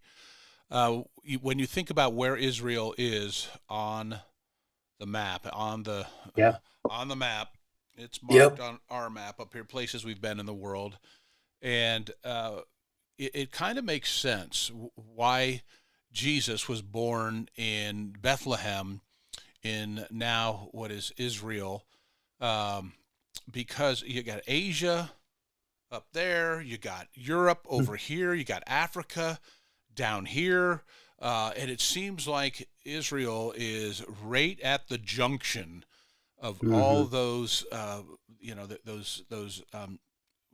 that part of the world, all the different continents. Yep. And so it really does. And of course, we know from Roman history, that's why they thought it was so important that they would control that region. So it kind of makes sense why the Prince of Peace would be born there. To me, That's right. Yeah, that's right. The trade routes ran straight through Israel. When you think from Africa to Asia, the main road was straight through, and you could see archaeological evidence of that in Israel. And that's why it was fought over, because you've seen and I've seen some huge archaeological digs in Israel, like Bet Shean, that are on the trade route. Yep. And it's no doubt that in history, as you said, all the kings and emperors wanted to rule that city specifically, and others, because that everybody passed through this part of the world. So I think you're right. I think you're onto something, that right in the center of the known world, the Roman Empire in particular, Jesus is born as a savior, the Messiah, rescuer of the world. Pretty remarkable, actually. I had one of the experiences you mentioned that as you tour, and I do want to give my listeners, viewers, an opportunity and give them some information if they want to go someday to Israel and go with people with experience there and with lots of knowledge that give them that opportunity. So I am going to share with them how they can get a hold of you, if that's okay. I have Absolutely an email address. Is that what I should give out? That's great. You betcha. Yeah. And I will. But I was in that first trip 10 years ago that I got to go with the media event. We were taken to the Syrian and Lebanese border. We were taken onto Israeli military bases, and we were able to go into pillboxes, or whatever you call them, that overlook no man's land between the countries. And on the other side of it was a tower from the Lebanese looking in on us, and then the Syrians looking back at us. And I'll never forget, I had a pair of incredibly powerful binoculars, and I'm looking at the tower on the Syrian side of no man's land, and there's somebody in that tower looking at me with a very, very big, powerful set of binoculars. And it just to remind you, and I get chills thinking about it. You, to this day, you look down from this perch, looking out of a bunker with just what you think a bunker would look like, giant 3 feet thick walls. And you're looking out and you look down, and there's still tanks from, I think this is the 1973 war, one of the many wars that Israel has had to fight in order to keep that territory. There's the burnt out skeletons, remnants of tanks and artillery and stuff down below. Once you get past about 30 yards of barbed wire, and I have no idea what else is down there to keep people from going in and out. So had that opportunity to see, the defenses. They're very, very proud of the fact that they are our allies. They use our equipment. They're really the tip of the spear for our military, because they are testing. I say testing, I don't mean testing. They are utilizing the weaponry that we have. And as you know, I have a son in the military. He's a commander of an airborne unit. He's Ranger tabbed, and he's one of those that would have to go if things got really bad somewhere in the world. So the fact that Israel is there, and that they are the tip of the spear, and they are our allies in that region. To somebody Yep. like me who has a son in the military, boy, I appreciate Israel on about 15 different levels. Yep. 100%. Yeah.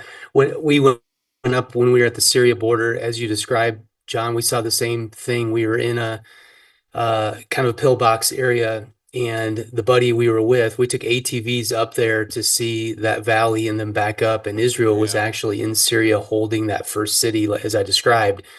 But this soldier came out of nowhere to meet with my buddy. They knew each other, no problem. And I watched him walk back. And as I'm watching him walk back, Which Israeli or Syrian? Israeli soldier on the Israeli side. But as he's walking back, I looked back and there were 3 Israeli tanks staring at us that were in camouflage, looking across the Syrian valley there. So, yeah. I don't think people realize that Americans join the Israeli Defense League, IDF. IDF stands for Israeli Defense Forces. Thank you. Mm-hmm. So we go, that's the same military base that we were talking about, and we get there, we pile out of this bus, because this is not a place that tourists go. So first of all, just the fact that it was a bus full of non-military people, we stood out, and we had escorts, and we get in there, and as we're walking in, I hear in very plain USA English, very much an American, "Hey, what are you guys doing here?" And I look over, and it's this Israeli soldier who was from Southern California, little guy, and he's got an M1 rifle. He was short, and so the M1 rifle looked massive on him. I'll never forget that look. But he was so excited to see Americans, because many Americans will serve in the Israeli Defense Forces as a how would you describe it? As a just service to Israel. That happens quite often, and many Americans have and do and are serving in their military. Yeah, and just to remind your listeners that everybody has to serve in the Israeli army. It's a requirement for females and males. It's a little different time length that you have to require to serve, but that causes their patriotism to rise. And that's why they're all in this together, and they're never going to leave Israel ever again, no matter what, because every single one of them has served in the IDF.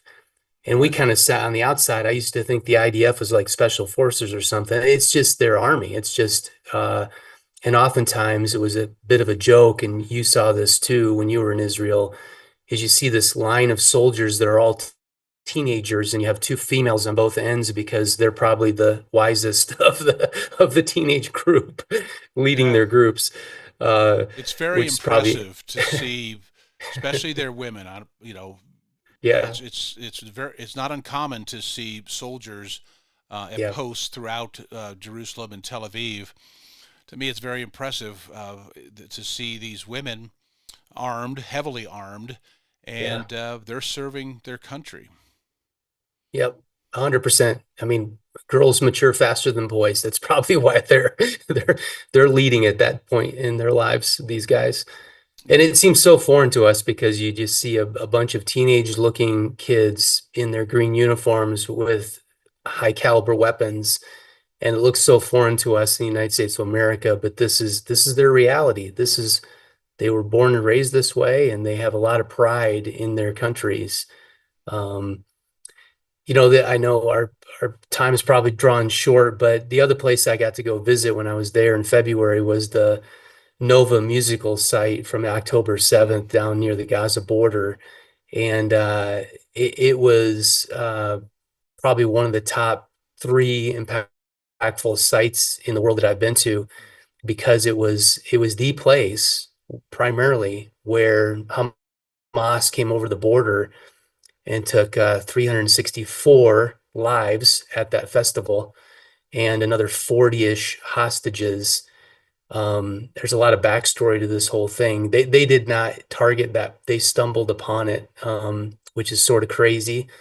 They were intending to go deeper into Israel, and this sort of caused them to happen. But the burnt cars that were there, they've collected all those as kind of a memorial. And it was very sobering to be in this space where so much evil happened that day that still isn't over yet. There are still hostages in Gaza. So it's not quite over yet. Well, I do want to talk some more about traveling to Israel and you and what that might look like for somebody, where you would go. And Yeah. I want to do that. I have one last commercial break here, so I've got about 2.5 minutes of messages.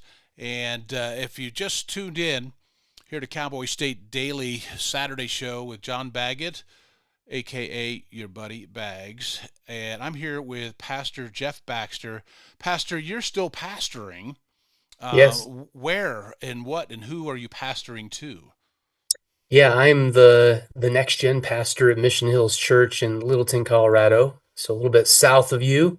But yeah, have been in the greater Denver area in multiple churches the last 18 years. And so we've been around these parts for a while, and leading trips to Israel. And that's our conversation. You betcha. All right, we'll come back and we'll talk about that and your book a little bit when we get back. Don't let me forget to mention your book, and we'll talk about that and what's in it here coming up. We'll be right back. You're listening to Cowboy State Daily Radio with your buddy Bags. It's 7:49 on a Saturday. Julie was always a voracious reader. She carried 2 novels on an airplane because she'd read one on a 3-4 hour ride. And at some point, I began to notice that she would read a page and couldn't remember what she had just read, and she'd have to go back and read it again. I don't remember much these days after I read, but less does for me, and I love it.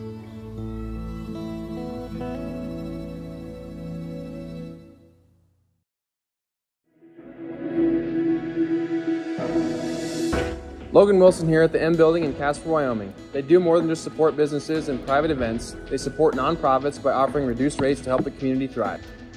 The staff here at the M Building have been incredible in helping me organize a fantastic event. They are great partners for those who want to make a positive impact on the community. Come check out the M for your next event. You talk to. In every family, small conversations can make a big impact. I grew up on tour with my parents. Kind of different, but we bonded over music just like other families do over sports, camping, or other interests. And we talked. Little everyday conversations from silly to serious that built a foundation over time. Honest conversations, like when my dad shared his experiences as an alcoholic. Your honesty about that part of your life gave me a sense of integrity that I wanted to uphold in my own life. And I was so grateful that you and Mom had become these sober, stable people who were always there for me. I wanted you to know from someone who's been in recovery more than 30 years now that hard work is what creates success, not alcohol or other drugs, whether it's music or anything else. I said it a lot, and I'm glad you took it to heart.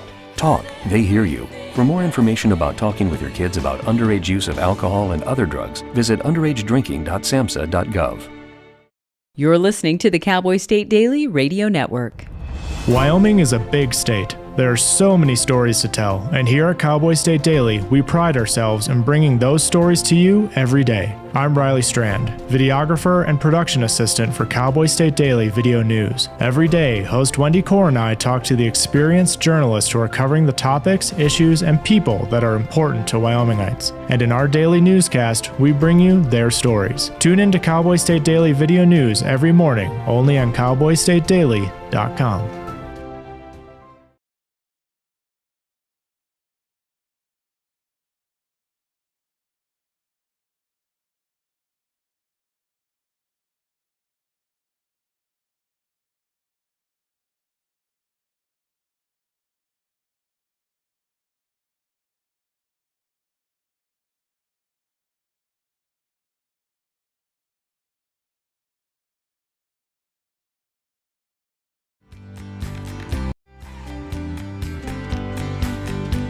See what I did there? Switched out that ominous music with some happy stuff there. Good. Yeah, Deb popped her head in. She's my production director. She says, your mic is low. So this is how sophisticated my operation is now these days, Pastor. But I love it. I'm 20 feet from my bed and even closer to the restroom. So it's really turned into a blessing here, too, that I get to do this, and I get to talk to people like you. And I have a cough button, and you don't. So that way I don't have to cough in the ears of my listeners. But anyway, this is really truly an honor and a privilege and a blessing to have Pastor Jeff Baxter here with us, who is the Sherpa of pilgrims to Israel. And so if you've ever thought about going to Israel, I absolutely and could not mean it more sincerely. If you're a believer, and even if you're not, just say interest in history, boy, the Roman history, we could do a whole hour on the Roman history in that region. But anyway, if this is something that you've dreamed about doing, if it's on your bucket list to go to Israel, the email to Pastor Jeff is Dr. Jeff, Jeff, M as in Messiah, Baxter, Baxter, at gmail.com. So DrJeffMBaxter at gmail.com, because you have more tours on tap and on the schedule. What's coming up? Yeah, thanks for sharing that with your listeners. On this coming February 2026, we're going back to Israel and extension to Jordan if you're interested. And we don't just take folks from our church, we take people from all over the country. And what happens is, friends of friends and family members of family members want to jump on board and have a roommate or that kind of thing. And so we max out about 45 people. And most of our tours are always full. So we've got a discount coming up next week if you want a little discount. But happy to give you all the information. Email me, and we'd love to have you join us for a life-changing adventure. I put up our studio call-in text number, too. It's 307-278-9598. 307-278-9598 if you want to text me. Or you can email me, too, at wyomingbags307 at gmail.com. And while we're talking here, Jeff, I am going to bring up a photo of us together. I have a great one here of, I think Deb looks like the matchmaker in Fiddler on the Roof in this picture. What was her name? Oh, she's yeah. gonna hate me. Oh gosh. Yeah, you know who I'm talking about. Let's see. Bags and Jeff. Is this the four of us? It Picture is. Of four of us? It is. Well, I can't find it. Oh, that's terrible. But I do have one that's. Oh, this is terrible. I'm gonna get in trouble. But this one is. This is me, and I don't know where this is. It's some ancient Roman ruins, and it's me sitting down on what would be a Roman toilet, which explains the robes. So you know what I'm talking about. How they lined up at one of the arenas. They said the guide says this is their toilets. These are toilets, and I think that's Bet Sheehan. Yeah. Well, where's the picture of the four of us? Anyway, it would have been a good time for me to roll that out. But yes. So that's the plan to go next. Is in February, and I'm gonna get back in the Zoom room so I can see your face. And I'm actually taking a small group in June, so going before that. But that tour's closed. But our next one that's open is February. Yes. Man, you just keep getting better at it. More knowledge, more information, more experiences. Tell me about your book, Exploring Israel, which, I have it. and have Yeah. read some of it. It was like, yeah, I was there with them. Yeah, I know that place. Right. Yeah, Right. for somebody who's been there. But what a Yeah. great introduction for somebody who wants to go to get a Right. little bit of education before. Yeah, it's 40 plus places with history, faith lessons, biblical verses, maps of all these locations. And just like that first time when we decided to take groups back, we start taking groups back, and it's like drinking out of a fire hydrant. And you know this, John. It's overwhelming. You forget which theater was I in because I took 1,000 pictures and I don't remember which one was what. And so I wrote this book in order to help people before they went. But yeah, if you can't go to Israel, you don't have the means or whatever, and you want to know more about the places and where they show up in the Bible, I've done the heavy lifting for you, and you can pick up the book and learn more. You bet. Well, again, Pastor, unbelievably grateful for you joining me this morning. I've wanted to talk about this for a long time, and promise me we'll do it again. Maybe after your June Absolutely. Trip, we'll have you back on and we'll talk about that experience, because as far as I'm concerned, what happens in Israel is a topic for everyone, whether you're Christian, Muslim, non-believer, a Jew. Israel is going to be in the news. That's just the way things go. So is there anything Absolutely. else you'd like to mention to our audience before we wrap this up here at the Yeah, top of the hour? I would just say all eyes on Jerusalem. You know, it's not just a historical site, but there's future ramifications for this place in the world. And I believe Jesus is coming back, and I believe he's coming back to that place in the world. So I say, whatever your news sources are, it doesn't matter. Pay attention to that and go do some Bible study on Jerusalem, and you'll learn a lot. I keep learning every single day and love taking people to this very spot on the planet. You bet. Well, get a hold of me or get a hold of Pastor Jeff if you want to go. I highly recommend it. Thank you, sir. Thanks for joining us. It's going to get a little bit funny and weird, and we're going in another direction here this next hour with the G-Man coming up. Stay tuned. Cowboy State Daily Radio, it's 8 o'clock.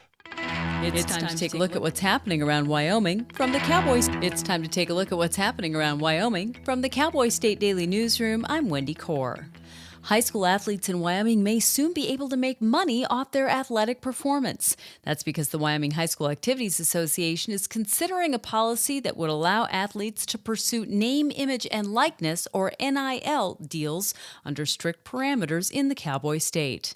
Cowboy State Daily's Leo Wolfson reports that the presence of NIL in college athletics has dramatically changed the overall dynamic, elevating those athletes from their previously amateur status. I spoke to WHSAA Commissioner Trevor Wilson, who tells me he doesn't think it's going to be a significant change in Wyoming at all. At most, he thinks only really the most superstar high school athletes are probably going to be able to take advantage of it. There's statistics that show that of the states that allow it, only 2% of the athletes competing actually take advantage of it, and then less than 1% of that number actually make money from it. While most schools support the idea, there are a few districts who say the policy is unnecessary. The Activities Association's Board of Directors will consider a first reading of the new rules at its meeting next Tuesday. In her first town hall since she suspended in-person events last month, Wyoming U.S. Representative Harriet Hageman took questions from attendees in Buffalo Thursday evening. Cowboy State Daily's Greg Johnson was at the meeting, which he said was conducted much differently than any of Hageman's previous town halls. That was in response to a series of gatherings earlier this year that devolved into unruly shouting matches. People were asked to register online, go and submit their information so they knew they were Johnson County people coming here. She did take a lot of questions that people submitted, but she didn't take them in person. If they had a question for her, it was written down and put it in a box, and she would pull the questions out of the box. Now, there wasn't any editing of the questions or anything. There was quite a few that were very critical of her, asking her very loaded questions. As the question period went on, some in the crowd did get a little more rowdy, but it wasn't nearly as rowdy as the others. I went to the one in Afton that kind of started it all. A former Rock Springs English teacher exchanged emails with a high school student about how to access LGBTQ advocacy websites without others noticing. That's what court documents show in the ongoing case of Willie versus Sweetwater County School District No. 1. This is a civil federal case in which a Rock Springs couple is suing the school district on claims that district staffers helped to socially gender transition their daughter behind their backs. Crime and Courts reporter Claire McFarland has the latest on this story. The teacher is saying things like, if you get on the Trevor Project website, if you hit escape 3 times, it starts a new tab in case you don't want anyone to know you're browsing that website. The student says something like, my friend got me a binder, which refers to a breast binder to flatten your breasts to make you appear more boyish. And so there's this exchange that verges on sexual orientation, gender identity topics. And so the school district is now saying, don't let these go to trial because this teacher basically went rogue against our policies of professionalism, and that doesn't go to evidence against the school district. The trial is set for June 2nd in the U.S. District Court for Wyoming. I'll be back with more news right after this. Are you fabulous and 55? Are you ready to use your valuable time and talent to give back? Join Serve Wyoming through the AmeriCorps Seniors Retired and Senior Volunteer Program, or RSVP, and make a positive impact on your community. With a lifetime of skills and experiences, you're exactly what your community needs. Whether you're itching to lend a hand or your organization could use some extra support, we've got you covered. Call Sarah Roberts at Serve Wyoming at 307-234-3428 or RSVP at servewyoming.org. Well, Memorial Day is almost a month away, which means the Montana Department of Transportation and the National Park Service have begun the monumental task of clearing snow off the Beartooth Highway, an iconic scenic byway that straddles the Montana-Wyoming border near Yellowstone National Park. Cowboy State Daily's Andrew Rossi reports that MDOT started plowing from the Montana side of U.S. Highway 212 on April 18th. They're making good progress, and they expect to have their side ready to go by the Memorial Day opening, which is when they prefer to open the Beartooth Highway. Whether or not they can, that's weather dependent, and there's still going to probably be temporary closures of the Beartooth Highway once it's open because it's at an elevation between 5,000 and 10,000 feet. The Park Service will push from the Wyoming side until the highway is clear and ready to open before the end of May. By the beginning of June, the 69-mile expanse between Cook City and Red Lodge should be completely accessible, weather permitting. And that's today's news. Get your free digital subscription to Wyoming's only statewide newspaper by hitting the daily newsletter button on cowboystatedaily.com. I'm Wendy Core for Cowboy State Daily. Well, on this Friday, it's still going to be a little on the cool side, especially out on the eastern plains where upslope will keep temperatures only in the 40s and 50s. Some remaining showers and a little bit of fog and low clouds will be around. We're going to see elsewhere across the state partly cloudy skies and a few isolated late day showers. Good news for the weekend. We're going to warm up. Southwest winds aloft will bring in warmer air. In fact, temperatures Saturday will be 50s, 60s, or might even be some 70s this weekend. A quick rebound in temperatures, but it won't last. There's a strong cold front that'll be coming across the state Sunday night into Monday and Tuesday. This will bring falling temperatures, rain and snow and thunder back to Wyoming, and we could see significant snow in Wyoming's northern and northwest mountains. The Beartooth Mountains, the northern side of Yellowstone National Park, the northern Bighorn Mountains, and the Wind River Mountains and Tetons as well could see heavy spring snows late Sunday night into Monday and early Tuesday with a mixture of rain, snow, and thunder on the plains. So a little bit of everything in the outlook between today and the weekend and early next week. Typical spring weather across the Cowboy State.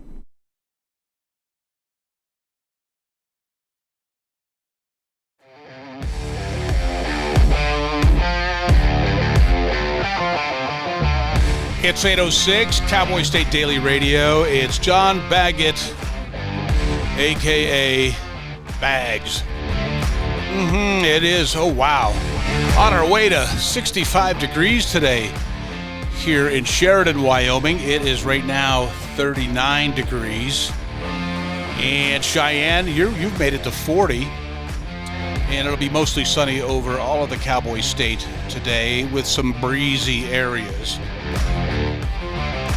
Yes, so this ought to be interesting. So I just went from a whole hour of talking about Jesus and God and traveling to the Holy Land.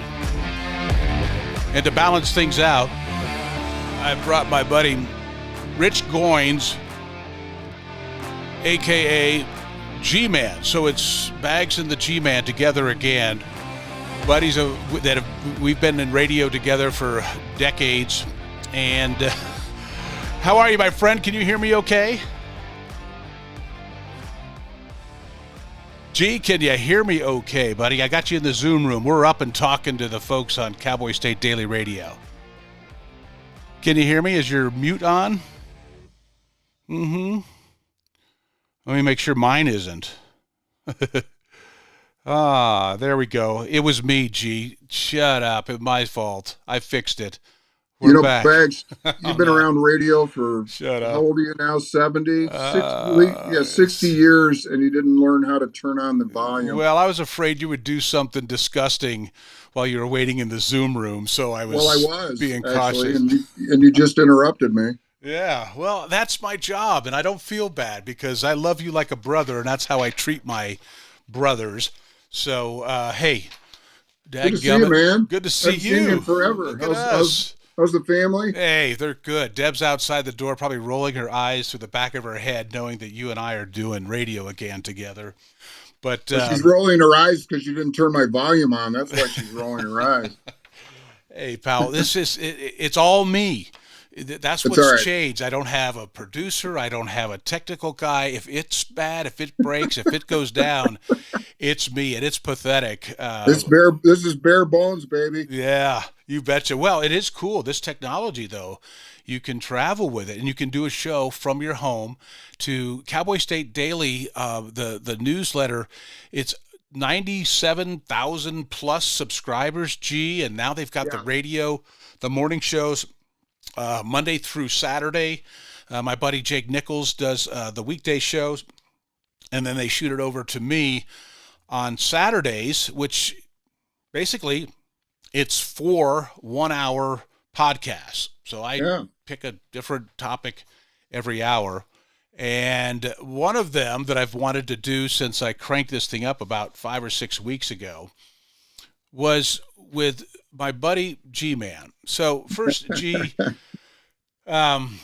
explain your background in radio. I know part of it, but it probably wasn't your first rodeo when we met at 103.5 The Fox in Denver. Well, Bags, I actually got my start. I went to the University of Michigan, moved out to Colorado shortly after I graduated. I think I graduated. I still don't have the diploma. But in 82, I moved to Denver in 83. I didn't know anybody except one of my fraternity brothers. And I actually sold cars for like 6 months. Didn't know just that.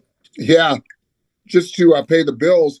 And then I actually got lucky. I was working over at Y108, which I don't know if people that are listening remember Denver, but Y108 and AM 1600 were 2 stations that were mom and pop organizations. Because way back then in radio, there was a thing called the Duopoly Act, and companies or families could only own 2 radio stations. They waived that about 10 years later, and then the big corporations came in. But I was working at Y108, dubbing commercials overnight. So I was working during the day. I'd go in at like 8 at night, and then I would dub these commercials from reel to reel onto these cassette carts. Yeah, the old cart machines.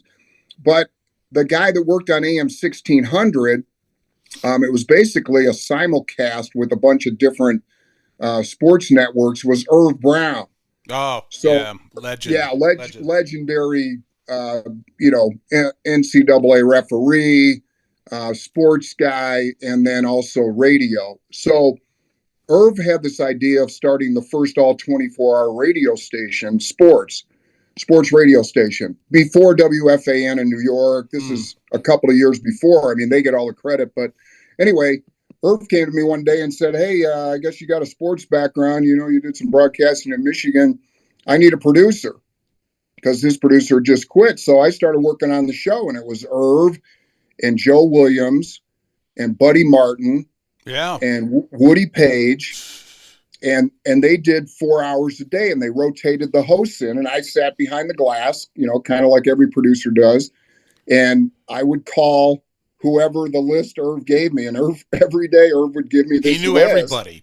He knew everybody. Yeah. And I got some great stories about that. But anyway, Irv would give me a list every morning of guys he wanted to have on the show that day. And it was a 2 to 6 show. And then I would call these guys. I mean, it was a list of like who's who in sports in the 80s. And I'm talking like, Jim Valvano, Bob Knight, Whitey Herzog. I remember. I was a listener. Yeah. So they would come on the show, and I'd call them up. I thought it was going to be tough because, God, I'm like, Irv, these are huge guys. Don't worry, just mention my name. So I wouldn't even mention my name. I'd just call up and get to whoever it was. And I'd say, I got Valvano at the 83 NCAA final on that Monday, okay, when NC State beat Houston. Biggest upset in college basketball history. Remember it well. All sports fans do. So I remember calling Valvano and because back then you could just call a hotel. Now they're all protected, but I just call up. I knew the hotel, and I'd call up and I'd say, Jim Valvano, please. And the lady said, do you know him? I said, oh yeah. He picked up, and I said, hey coach, it's Irv Brown calling. He goes, Irv, you son of a. He goes, make it. Yeah. He said, I said, no, coach, it's Rich Goins. I'm Irv's producer, but he's got a radio show he wants to have you on. He said, oh, I'd do anything for Irv. Yeah. And, this is like an hour, 2, maybe 3 hours before the game. Guys like that would come on with Irv. So, that's where I kind of,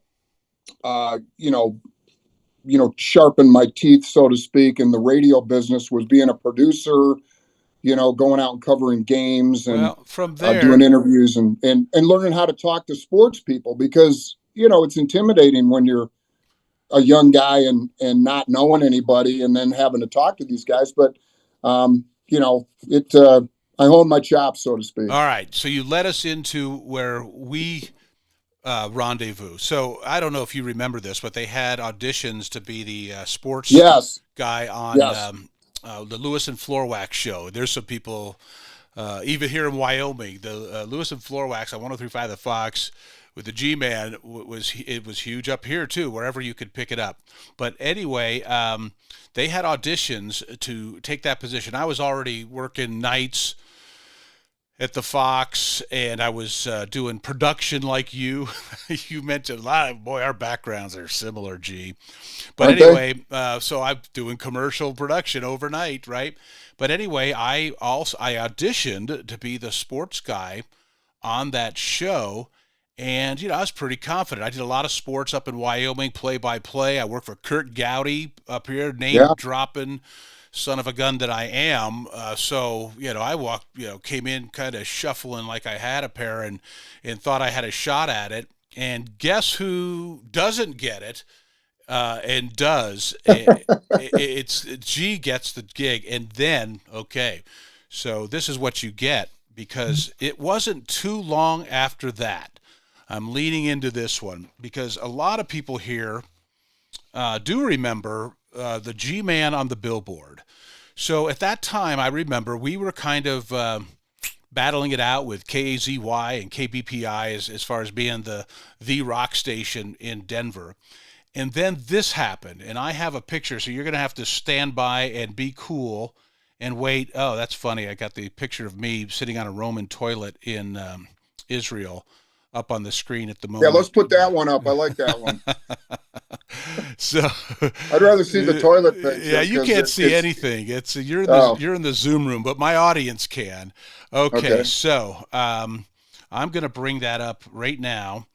Well, while you're doing it's that, it's up. Relax. Oh, okay. It just takes me a second. I told you. I got to make it bigger too. It's fun that I get to explain to the audience as I'm doing it. Okay, now it's the full screen, and everybody can see this. Ladies and gentlemen, is a photograph of the billboard at Colfax and Federal in Denver. So from old, really close to old Mile High or Mile High at the time. And on there, you can see at the top of it, it says G-Man right up at the top. And just to my claim to fame is if you go to the right where you see Shemp U, right underneath that and to the right, you see Bags. Because it was Bags and Bales, all request Saturday night. So Bags is on there, and that's me, your buddy Bags. Proof that I was involved in this fiasco. So it turned into one of the great radio stunts of all time, in my opinion. By accident, spontaneously, it just took off. So how, what, when, where, to our listeners who don't know, did you end up on a billboard for how long? 33 days. So just backtracking for 1 second, the auditions, like I was on Friday, I was working as a construction guy, and we happened to have Lewis and Floorwax on.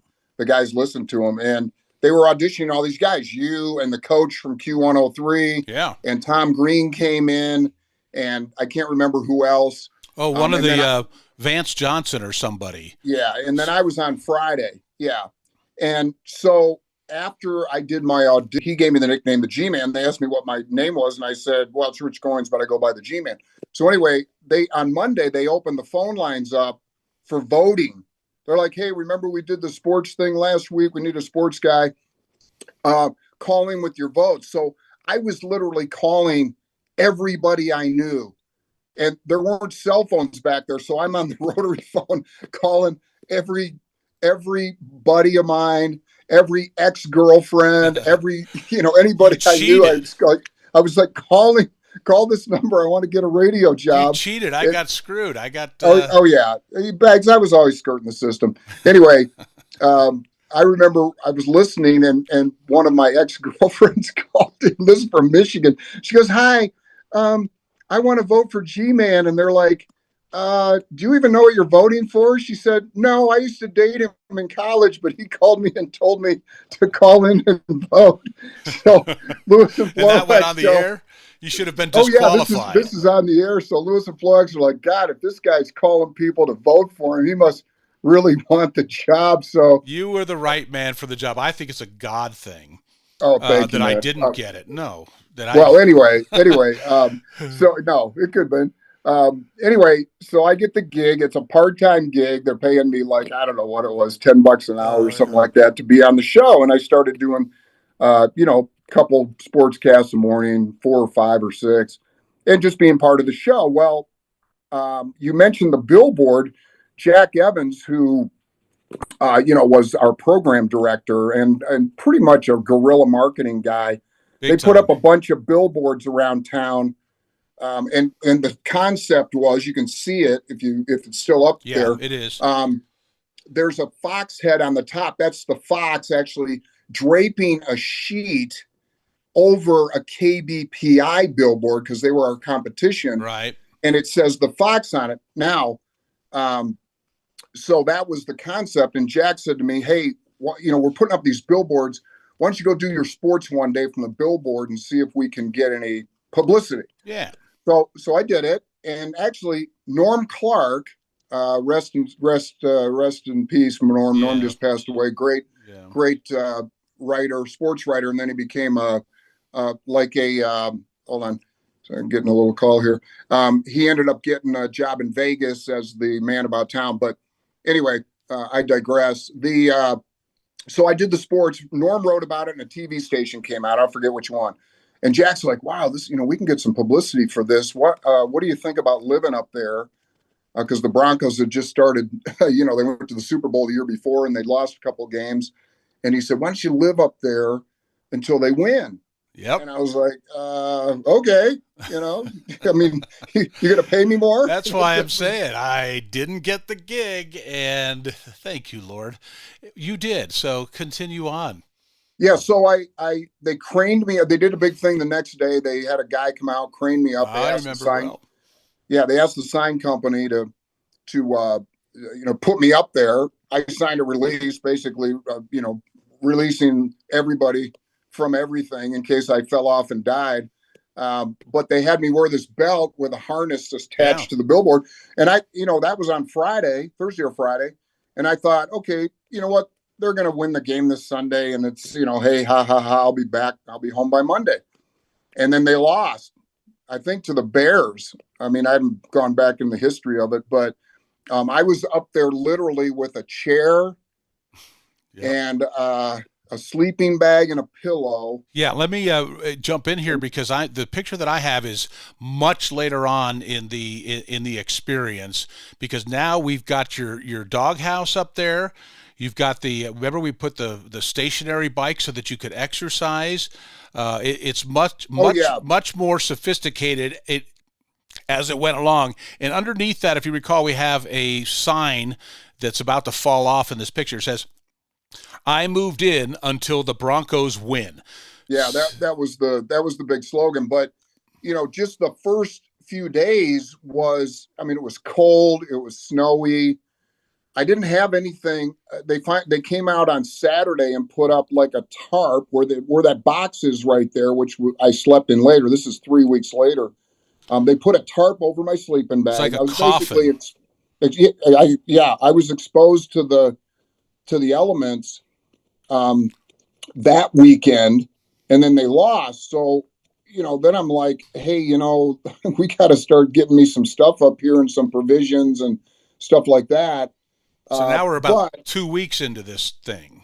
Now I'm in the second week, but they still hadn't figured out what they wanted to do. So they brought me a space heater, ran a electrical cord, extension cord up the ladder, and put a heater up there. So, I'm up there 24 hours a day for the next week without, anything other than my sleeping bag. And they brought me some sweatshirts and stuff. And so, obviously stuff to drink, and people were bringing me stuff to eat. So, it was rocking up there. You recall who ended up getting the gig as security in the RV parked underneath it. That was you and Paul Vermeulen. Paul Vermeulen. By virtue of my size, that suddenly I was head of security for the G-Man on the billboard, and the people that showed up, from strippers. Glad my pastor's not listening anymore. Every restaurant in town brought food. People started making a pilgrimage. Even just a couple weeks into this, people would make, on their bar night, they'd make a stop to see the G-Man on the billboard. So yeah, so anyway, yeah, you're right. It was like a tourist stop. It was like the Denver Mint, or the state capitol. People were coming back because they couldn't believe. First of all, this is before the internet. Yeah. All they heard was the radio or saw some stuff on TV, and it was, hey, is this guy really living up there? And they had, of course, other radio stations that were spying on me, like, this guy's not really staying up there 24 hours a day. Paula Woodward came to the RV, banged on the door at like 3:00 in the morning with her camera crew, and I opened the door, and the floodlights were on me, and they said, "Is the G-Man in here? Is he sleeping in the RV?" Yeah. And I had to go out, and I yelled to make you come out and poke your head out of the coffin to show her that this was all legit. Yeah, there were a bunch of people, but the funny thing was, after they lost to the Bears, or the second game, man, it's been a long time back, 35 years. But anyway, they lost, and the next game for the Broncos was going to be on Thursday, Thanksgiving, against the Detroit Lions. Now, I grew up in Detroit. I used to go home every year to see my mom and dad for Thanksgiving and my family. So I'm just kind of setting the scene for what happened Thanksgiving Day. And so anyway, they play the Lions. They get blown out. That week I had called my mom and I said, "Hey, Mom, I'm not going to make it home for Thanksgiving this week, this year." And she's like, "Oh, okay, honey, what's going on?" I go, "Well, I'm working for that radio station. I'm living on a billboard." And she goes, "Okay, that's nice. I'll tell your father." And she hung up. I go, "I don't think she got it." Well, anyway, nobody did, unless you had to see it to understand what it was. Right. Fast forward to the game. They lose the game. It's after the game, so now I'm like, oh man, they lost on a Thursday, and the next game isn't for another 10 or 11 days till they play. Yeah. I think they were playing Oakland. But anyway, I get this call. They gave me remember those old cell phones, the big brick ones? Oh, yeah. Look like a giant cinder block. Like the Army used in World War II. Yeah. Yes. Sort of. The station gave me a phone. And so I could at least make some calls and talk to people. And I get the call after the game, and some guy goes, "Hey, hi, this is Bob Costas' executive producer. We're sending a camera crew out there." And I go, "Yeah, right." And I hung up on him, and because I thought I was getting pranked. And he called back. He said, "Hey, no, don't hang up. We're sending a TV crew out. Yeah. Bob Costas wants to talk to you." I'm like, "No way." I remember.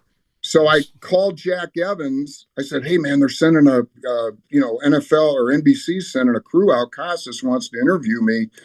And sure enough, Channel 4 comes out, the affiliate, and the guy gives me, I walk down the ladder. He puts a mic on me. I stand back up there. He sets his camera on the ground, like looking up at me.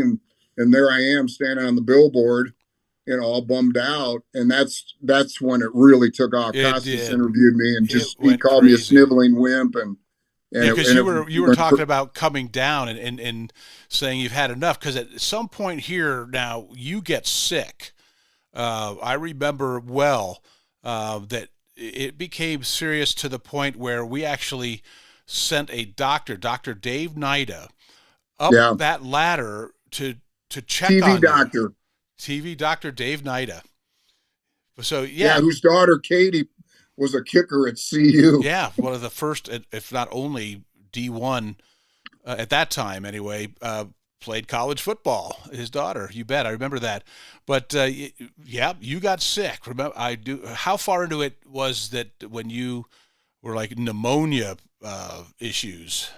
Well, right there. I had slept outside for a couple of weeks. Finally, when I told him, Dave Nida said, Dr. Dave said, "Hey, this guy's got pneumonia. He's got bronchitis," which I called it bronchitis. And I was really sick, man. I was, the whole shebang. And that's when the station said, "Hey, we got to build him a doggy house," which is what you see on the billboard. Yeah. Nida said he's got to go home. And of course, Jack Evans is like, "You're not going anywhere. This is big. You're staying up there. If you die, it's okay. It's a bigger story." That's what Rick said, Rick Lewis. Man. But, God, dude, tons of people were calling and coming by. And, remember Dave Logan? Logan stopped by after one of the games and just kind of waved. He's remained a good friend over the years. He worked with Irv. That's how he got his Brown. That's how he got his first job. But I'm telling you, Madden and John Madden came by in the Madden mobile on the way to the game.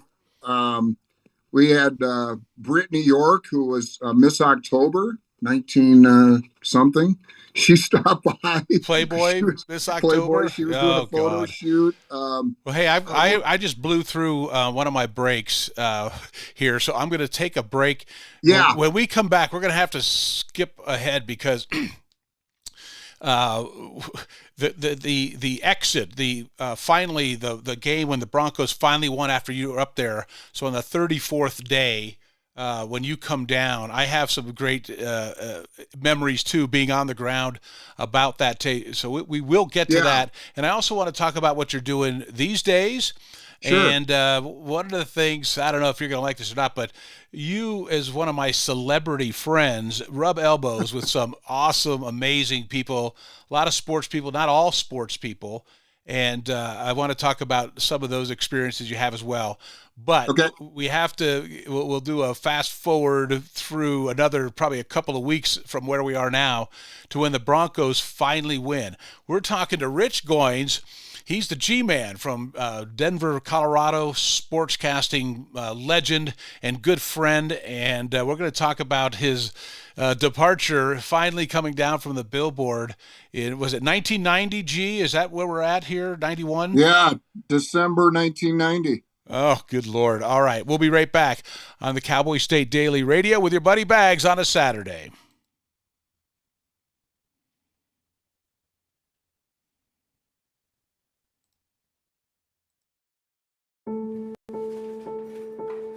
We all make choices.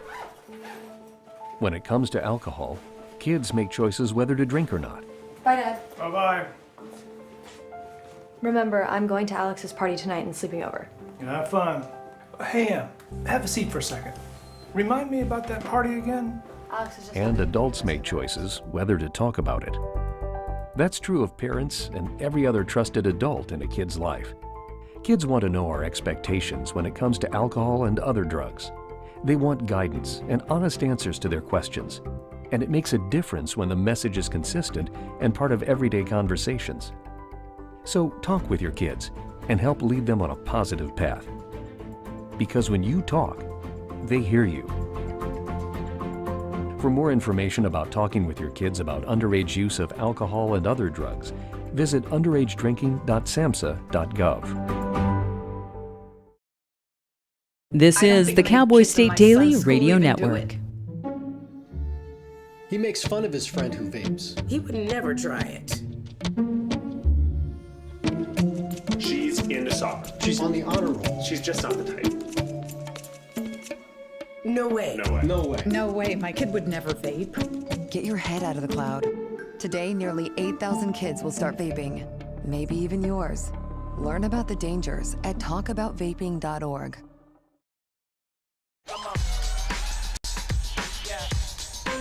This is the Cowboy State Wyoming Daily is a Radio big Network. state. There's so much ground to cover, so many stories to tell. But the Cowboy State Daily News team is up to the challenge. I'm Wendy Core, host of Cowboy State Daily Video News. Whether it's politics in Cheyenne, energy issues in the Powder River Basin, or grizzlies in Yellowstone, our talented crew of experienced journalists are out there finding and telling the stories that matter. What's the best restaurant in DuBois? Renee Jean checks it out. What's the most recent Supreme Court decision mean to our everyday lives? Claire McFarland explains. How is the upcoming elk hunting season shaping up? Mark Hines lets us know. Every day, I talk to the reporters who are covering the topics, issues, and people that are important to Wyomingites, and in our daily newscast, I bring you those stories. Tune into the Cowboy State Daily Video Newscast every morning, only on CowboyStateDaily.com.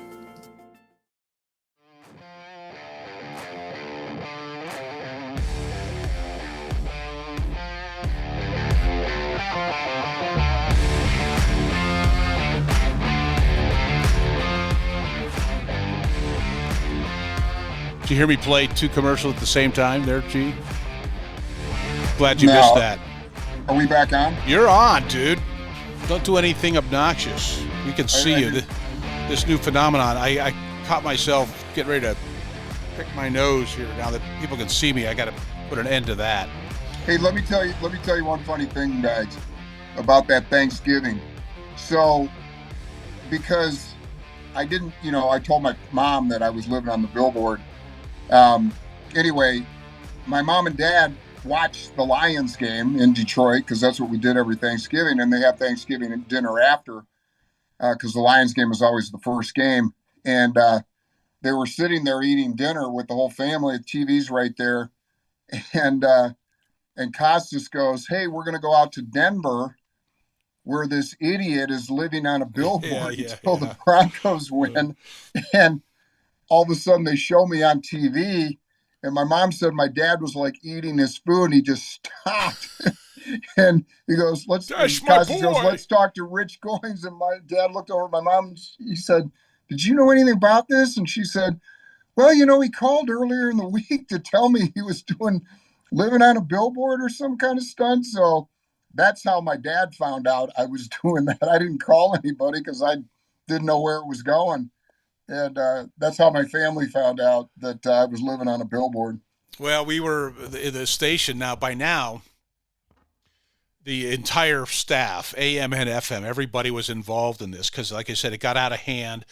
Every news organization, TV, even our competition, because this was impossible to ignore, we're talking about what was going, either good or bad, either critical of it or, impressed with this radio stunt run amok that we were doing.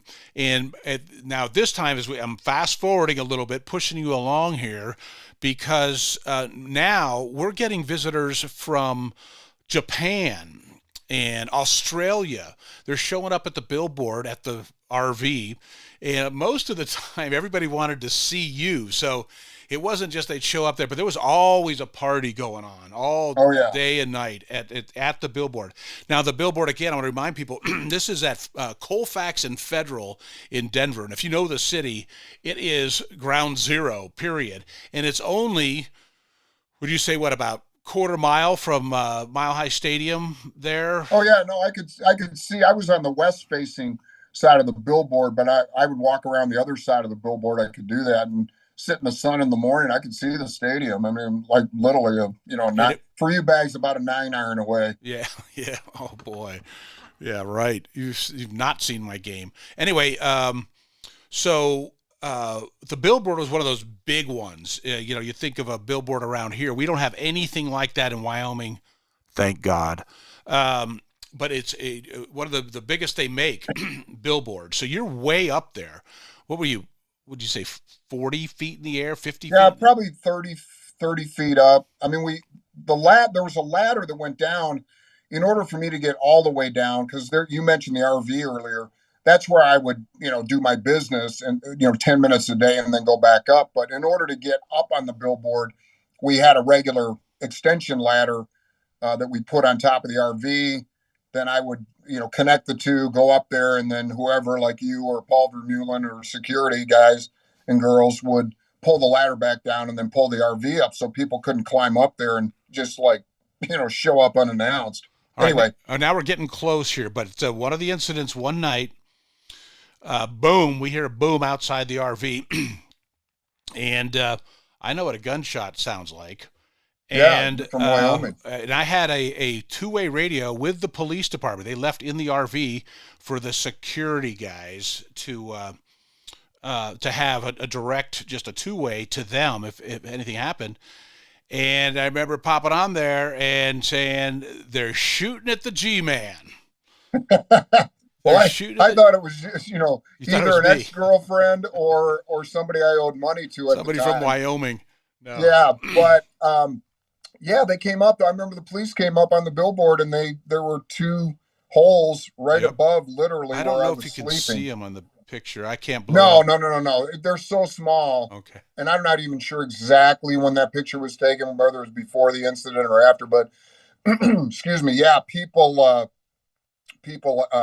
Somebody shot at me. So then that's a big news story. Every media outlet had to cover. Okay, so now the Broncos were 3-4 weeks into this, and who are the Broncos playing when they finally win? The Chargers. Okay, so walk us through that, because it gets pretty hysterical, the ending of this whole thing. Well, so you'll recall, Bags, like the last 2 or 3 weeks, the station, the sales staff, which you were part of, and a lot of, great salespeople, they had started creating ways to make money on this. So, they sold a big screen TV sponsorship to somebody. They sold, and then what happened was, down in the parking lot below the billboard, they put up a giant fence every Sunday. And all the people would show up to watch the game with me. So, they got a TV sponsor, they got a food sponsor, they got a beer sponsor, they got a liquor sponsor. They were selling sponsorships, as many as they could. And we are capitalists in the radio business. Yeah. They're wolves is how I look at it. This wasn't PBS, by the way. Yeah. But anyway, so they're selling everything in sight. And here's the game that the Broncos should win. Like, this is the one that's going to happen. And, it was a really nice day for me, because Morton's came out and cooked me a steak and sent it up the chain to me. And I'm sitting there, in my chair watching on the big screens down below. And anyway, they beat the Chargers. But people don't know this, that I had a deal. Costas called me that week and said, hey, if they win, I want you to come down on my national radio show. And I'm like, oh, I can do that. So, the Broncos games got done around 5:30. But his radio show, Costas Coast to Coast, didn't start until 8 o'clock Denver.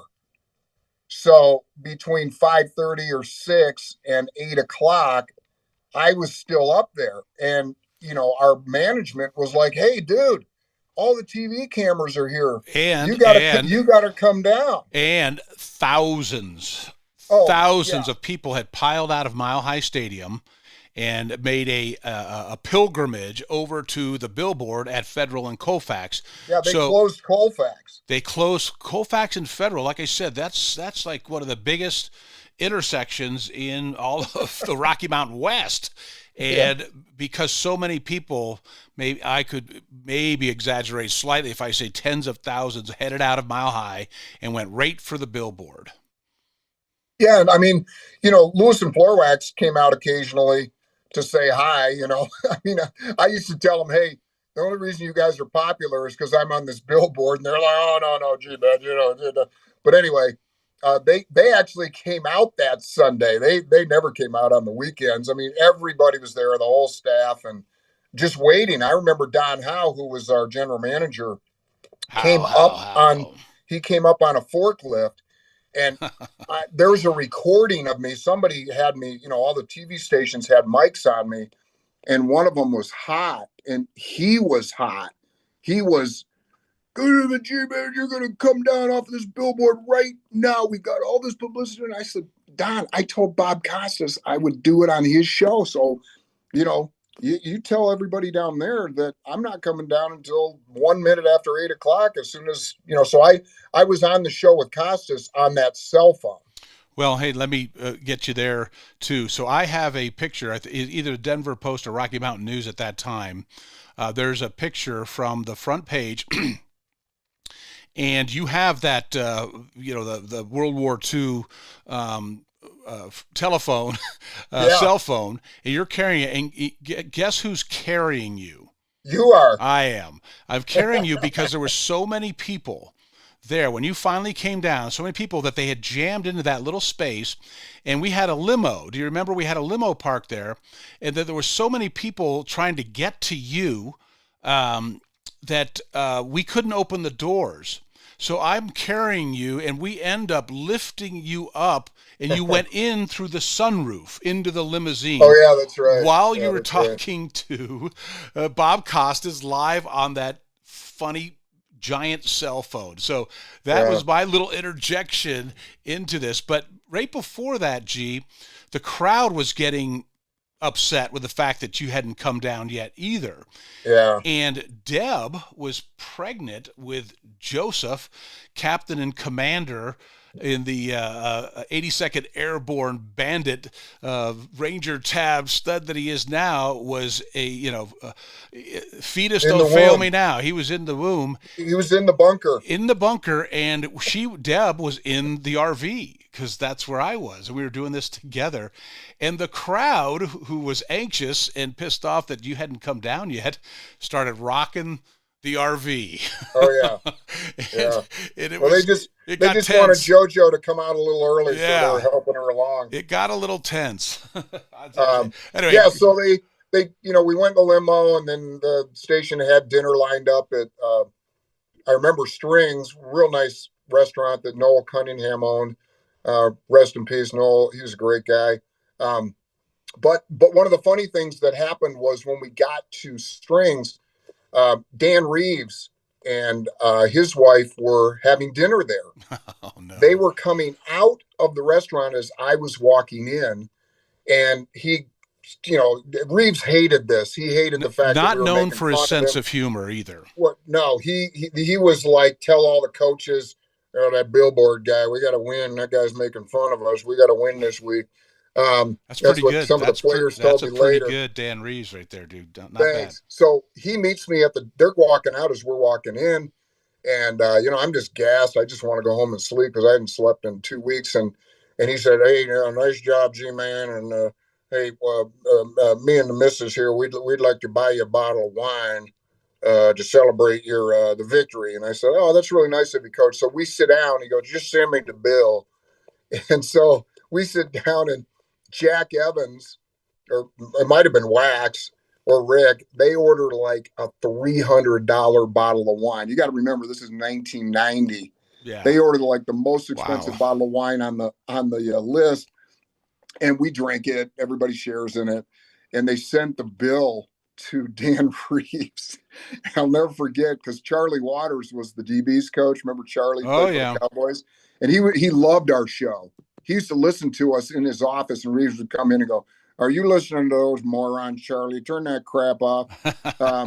So anyway, Charlie called me and said, "Oh man, Reeves got that bill for the wine," and he was so pissed off. He can't believe you guys bought a $300 bottle of wine. And I'm like, hey, he said buy any bottle you want. I didn't pick it out. I had to explain that to him later when I was, back to my regular duties of covering the team. Boone's Farm for you. Yeah, Gene. no, we weren't ordering Boone's Farm bags. No way, Yeah. baby. Well, hey, listen, we're moving on to celebrity land here. So anyway, to wrap up the billboard, that launched 103.5 The Fox into the upper atmosphere as far as being the rock station in Denver.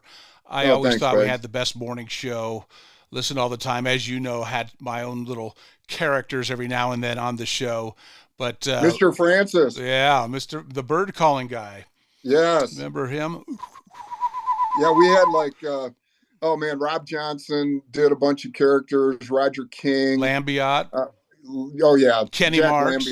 Lambiot, one of the most talented radio people ever. And it ended up becoming an engineer, but he hosted radio back in, I think, Illinois, and a morning show. And God, that guy was funny. We had some really talented people working on that show that kicked in. Everybody was in. And Lewis and Floorwax were, they're still like Rick's still on the air. So I have Kathy, but they were legendary. I have a shot up of you and Floorwax and I at our 25th reunion. We got together with the Fox staff, and so that's Michael Floorwax in the middle, G there on the left, and your buddy Bags on the right. And so that show, people wanted to be a part of it. Now, at some point, that morning show ends up being number one in the region. And it was number one. I'm not saying it was all due to the billboard, but there were a lot of listeners tuning in to see what was going on with me, whether I was going to die or not up there. And so, Lewis and Florax hit number one like November or December of 1990, and we're in the top 3 for the next 20 years. Yeah. Of course, my career went this way and that way, but I never stopped listening to Lewis and Floorwax as a fan. But then every now and then, like I said, I'd show up and they'd, hey, Bags, get in here and play this character and do this or that. So we got to be part of the show with you and Floorwax and Rick. Here's a picture I have up on the screen. It's a golf photo. I mean it, dude. You rub elbows. And in it, going from left to right, it's Nat Moore, the receiver, Miami Dolphins receiver, great receiver. There's G right there. And now you know how he's not a real super tall man. No, I'm the short guy in every picture. Yeah, and just the reality of how big Dan Marino is. That's Dan Marino that has his arm around you. And what a big dude. I mean.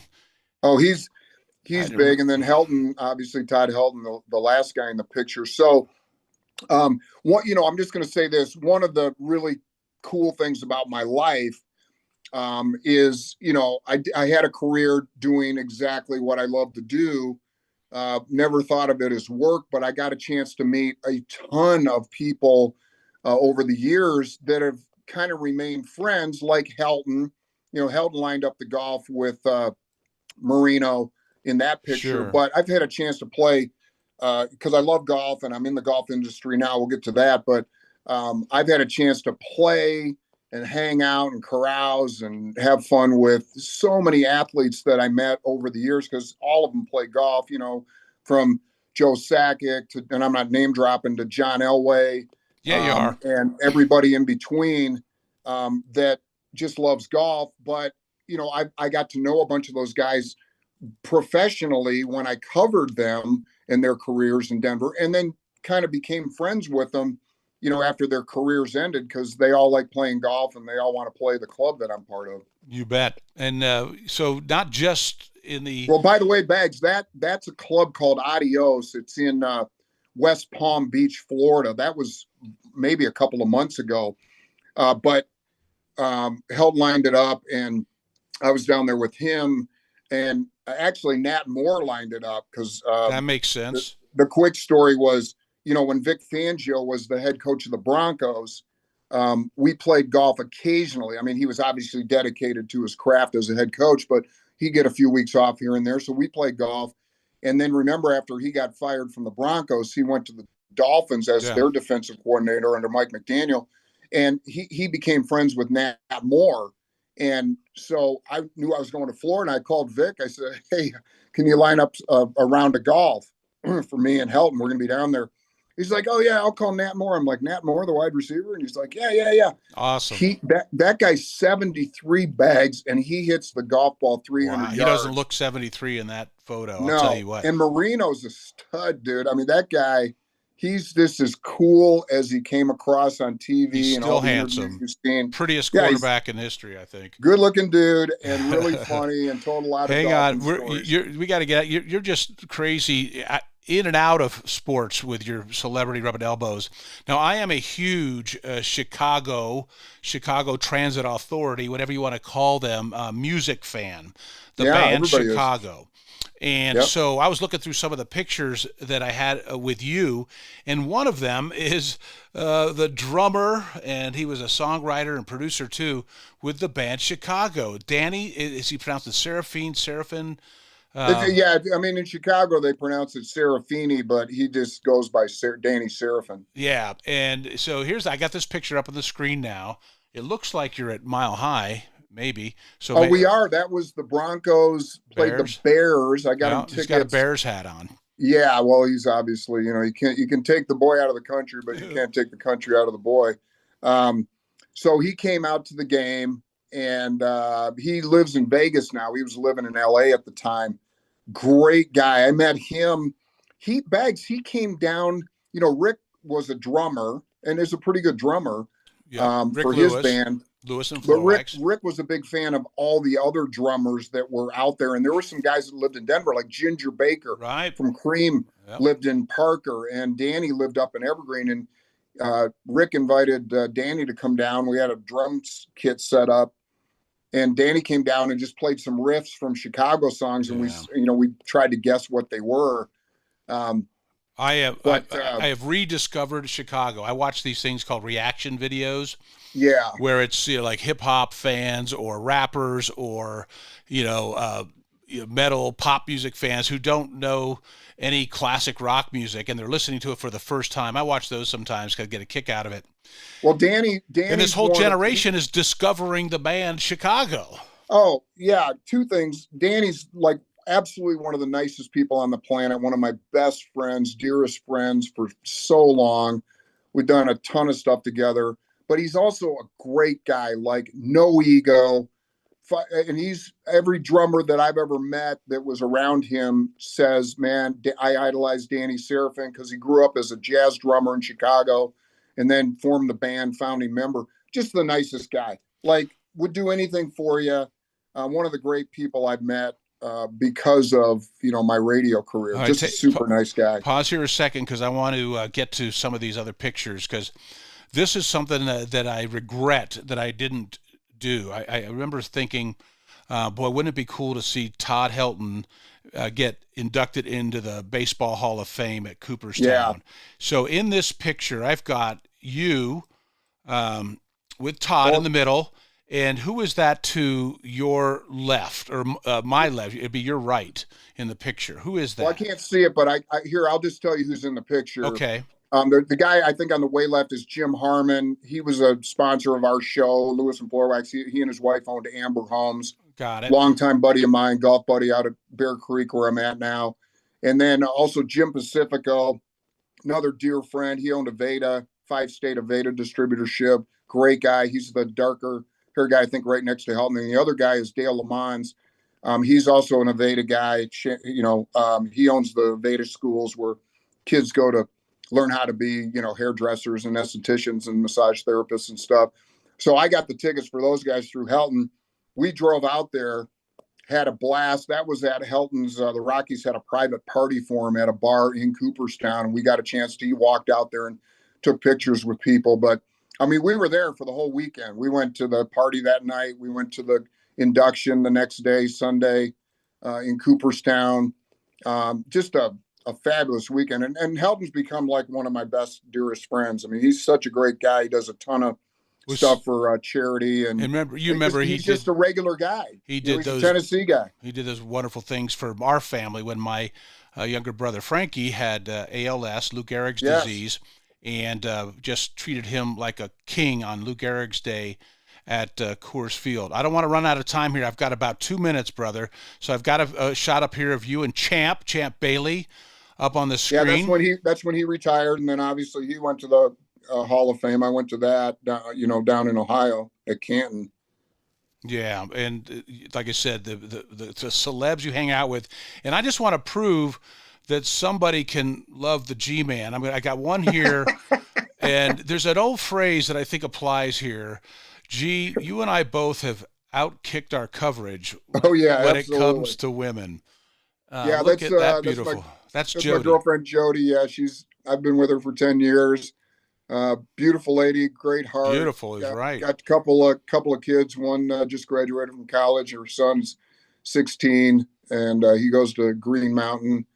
That's where JoJo it's the old saying. It's the old saying, Bags. Love is blind. Every time people see me with her, they ask her, "Do you have cataracts or something? Do you realize the guy you're going out with? Look at him." You bet. Well.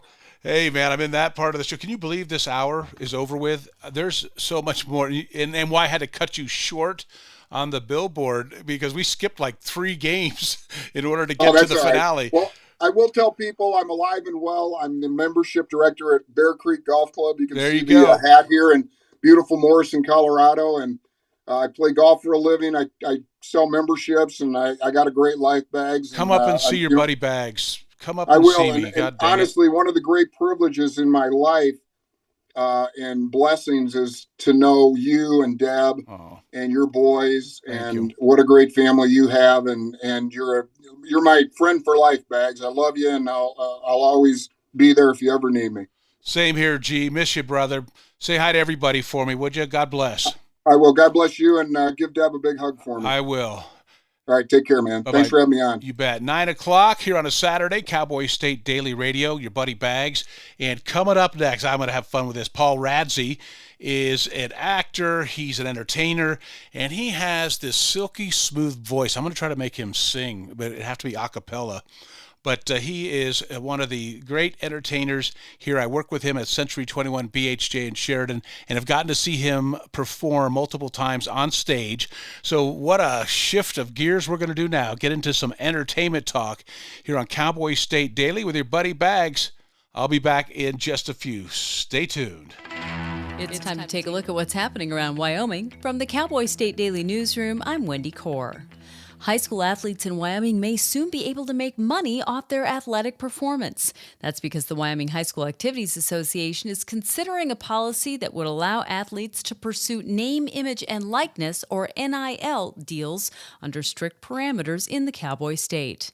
Cowboy State Daily's Leo Wolfson reports that the presence of NIL in college athletics has dramatically changed the overall dynamic, elevating those athletes from their previously amateur status. I spoke to WHSAA Commissioner Trevor Wilson, who tells me he doesn't think it's going to be a significant change in Wyoming at all. At most, he thinks only really the most superstar high school athletes are probably going to be able to take advantage of it. There's statistics that show that of the states that allow it, only 2% of the athletes competing actually take advantage of it, and then less than 1% of that number actually make money from it. While most schools support the idea, there are a few districts who say the policy is unnecessary.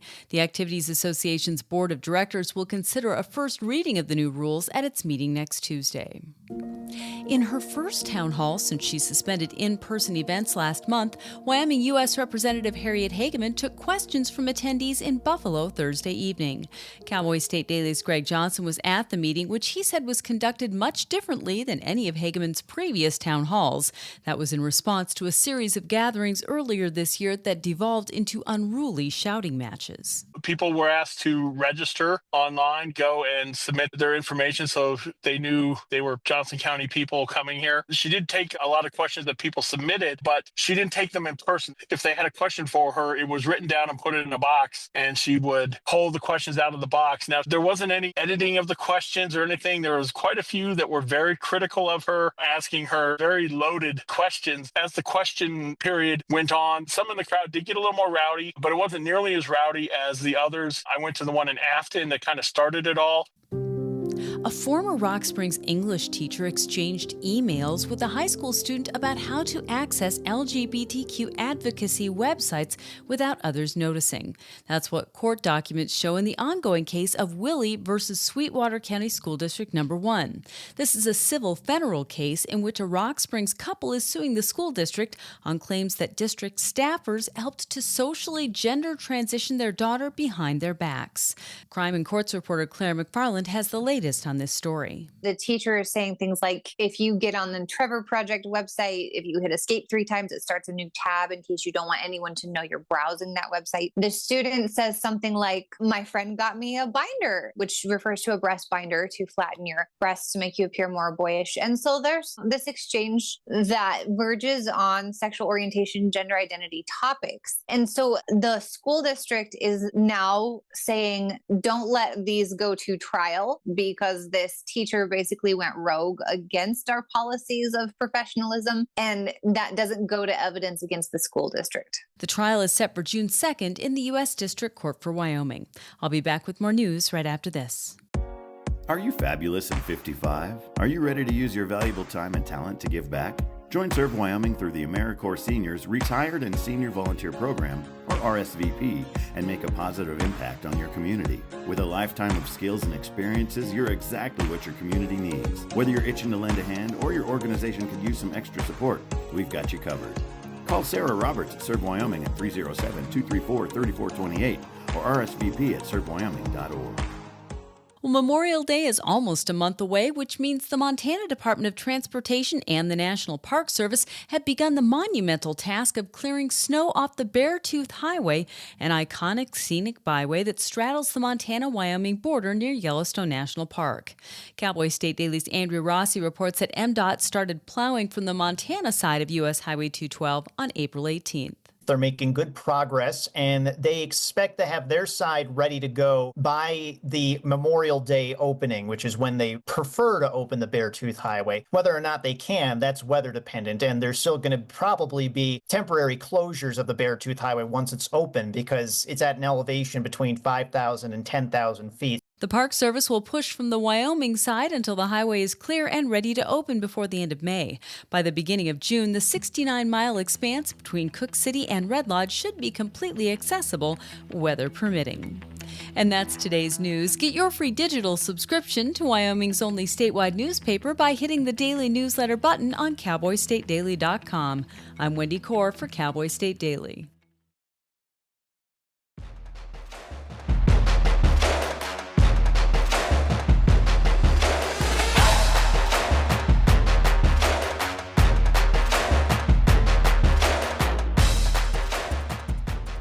You don't get these cool headphones, Paul.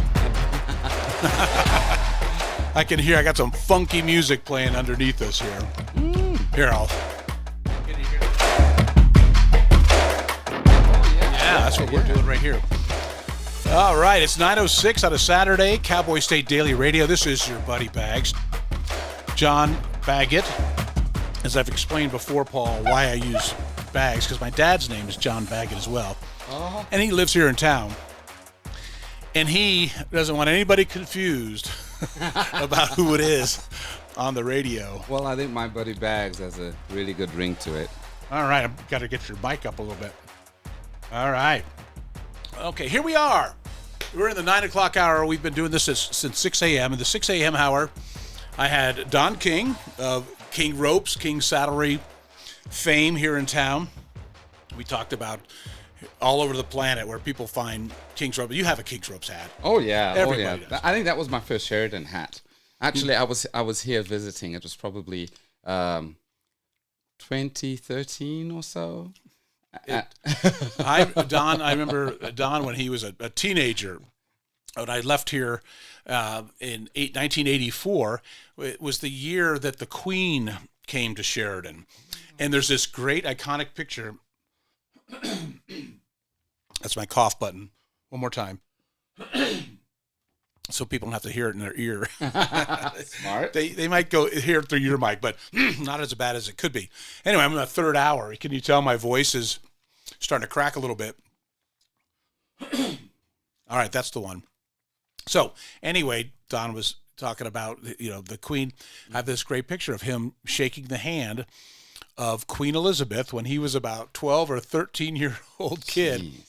And his mother, the matriarch of the King family, he was out playing football or something, and she made him come home or come downtown to the store because the Queen of England was coming, and she was coming in to King's Saddlery, the store here on Main Street in Sheridan, Wyoming, and she wanted him to meet the Queen.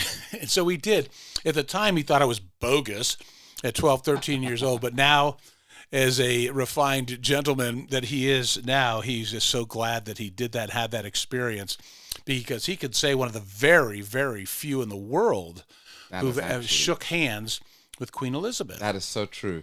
That is so true. I think for most people, anybody, in the old colonies or anywhere, that would, that's just a dream. Just anywhere, just to be like incredible experience. And we had a ball talking about that, and then we had Pastor Jeff talk about his trips to Israel, and G-Man, he's the sportscaster guy that lived on a billboard for a while. I'm gonna have to explain that to you. I don't think you were in America yet at that point. This was like 1990. When did you get here? From Zimbabwe? Yes, from Zimbabwe. So I got to Rock Springs in 99. In August. It was August 15th, 1999. I'll never forget that day. You bet. Well, hey, I'm going to force you to scoot closer. To scoot that way. And if you pull that microphone towards you this way and move towards me, they can see how handsome you are. Look at that. All right, there we go. Oh, my God. What a stallion. All right. So, Paul, first of all, how we know each other. We worked together at Century 21 BHJ, the realty organization here in Sheridan. And you have, on multiple occasions, invited me to performances of yours. Now we go whether you invite us or not. And which is great, which is good. Well, I've said it before, so it doesn't sound like I'm just blowing smoke, where. Your voice when you sing, and I'm not the only one that thinks that. It's a baritone. It's somewhere between a baritone and a tenor in there, depending on what you're singing, of course. And it's just so silky smooth that you drew me in. One of the first performances I saw was at the YO Theater, the very famous, beautiful YO Theater on Main Street here in Sheridan, Wyoming. And you were performing a Christmas, it was tied in with Frank Sinatra. Frank Sinatra, yes, that's right. Yeah, so, do you remember that performance? Yes. That was an amazing time. We had a very short turnaround to put that show together, and I didn't have. I can't say I had a ton of stage experience in terms of musicals. I'd only done one other, which we could talk about in a few, and Christmas tribute to Frank Sinatra kind of thing, where we were putting together all various songs by Frank Sinatra, and just talking about his life a little bit. And the cast there, Danielle, Barbara, Ryan, and directed by, oh my gosh, this is going to be a disaster here. But it was just an amazing time, and I'll think of her name will pop up here in a second. Amazing lady. You can't see it because you're over there, and it would look funny on the screen if you crawl over here. Look, or you can't come on over here. Just really stand up and just come over so you know what I'm talking about. This picture right here is I'm making it a little bigger for our fans. Oh. I love this picture. I don't know if this is from that performance, but I remember you had a a fedora hat. Yeah. And in the performance there at the YO Theater at around Christmas time. And this is, first of all, proof positive that you sing. And I'm hoping that you'll just, feel in the mood at some point and just start a cappella singing. Who knows? We'll see what happens. I had Deb put something in your coffee when you showed up so that you can't control yourself. So anyway, so you feel the urge to sing. That's why all of a sudden. But that's a great picture, my friend, of you on the mic, so to speak. So I jumped ahead very quickly, and I want to get back to your performances, and then I want to talk about the surprising level of talent that you find in Wyoming in general. Yeah. But in this, still, it's a little big town, I guess, Sheridan. That's a good way to put it. Yeah, it's a little big town or a big little town. I don't know. But the level of talent we have here, I mean, you can go any weekend to hear great music. The YO Theater, we'll talk about what's coming up there with both, community theater events coming up as well as some great plays and musicals, etc. that are coming to town. So we'll talk about that. But I want to, your stage name is Paul Radzey. Yeah. Correct. That's correct. But your real name is, your real last name, Pswaray. And so I had somebody that we both know and love from work say it for me out loud, and it didn't sound anything like it's spelled. How do you pronounce your last name? So the way I have found it easier to explain, actually a good friend of mine, Josh Law, said, well, actually, you know what you could do? You could do it like, tell people the letters. So it's like Char, so C-H-A-R. Oh. Right? Char. And then like rye bread. So you go Charai. Charai. That's how Charai. You pronounce P-S-W-A-R-A-Y-I. Charai. Yeah, Charai. Charai. Yeah, Charai. Paul Charai. Yeah, exactly. Right. Ladies and gentlemen, Paul Radzey. Keep it. Yeah, I'll get the other one confused here. So, all right. So I'm going to put up another shot of you. I like this one because you have I call it an Andy Capp hat.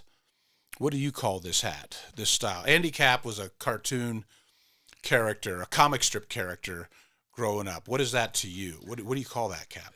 I don't really have a name for those caps. I always think of sort of like Ireland, that area, Irish. Yeah, it does. It looks like you're selling newspapers in New York in 1924. The Newsies. Yes, the Newsies. That's the other comment I get a lot over here is people like, oh, you're wearing your Newsies hat. And then I eventually had to go watch the movie because I was thinking, what is that? Because I've always really enjoyed wearing hats. Yes, for me, and of course, there was a comic strip back in the day. It was called Andy Capp. And he wore that hat. That was his style. I do know Andy. If you got your Google up there, you could probably bring it up. You would see Andy that I'm right on the money. Andy Capp, and it'll come up. I promise you. All right, I'm going to get that out of the way so people can see you actually, what you look like in real life. There he is. Right on. So, all right, let's get you from a little bit backed up into Zimbabwe, Africa, and how you end up in Sheridan, Wyoming, in Baggs's third bedroom turned studio. So all that, fill it in. No, just kidding. And this is a really cool spot, by the way. Really cool spot. Couldn't be more convenient. It's very relaxing. Roll out of bed. I'm live on the radio. Here we go. So anyway, yes, I'm curious. I'm sure my audience is how you ended up here from Africa. Okay, so we're starting right from the top, right? Well, I mean, it's quite a story. I I'm assuming. I'm assuming. I thought it was a good story, me getting here from Wheatland, Wyoming. So this has got to be really good. Go ahead. Well, so I grew up in a small town, small farming town called Rusape in Zimbabwe. And Zimbabwe is just, most people ask me where Zimbabwe is, and it's just right north of South Africa. So it's in southern Africa, but it's the country north of that, sort of northeast. Our little map here. So we're right, for me, right there. Right. And then I'm right, I'm from the eastern border. So you'll see we're right all the way east. It's a small mountain town. Mozambique. Yeah, near Mozambique. Gotcha. Yes. Okay. Yes. So I'm more towards the Mozambique side. And small farming community. I actually wanted to go. My dad farms. We're farm family, and my mother was a nurse. But then, they eventually went into business and had gas stations, and, transport and stuff like that in Zimbabwe. Okay. And so I decided I wanted to go and do ag. But initially, I wanted to just go to a local university there. My mother would not have it. She wanted me to do business admin, and leave the country. She's like, no, you're going to go do it somewhere else. Beat it, son. Pretty much. So just to cut that short, eventually we, after lots of debate and so on, we landed on the U.S., and then I found Wyoming.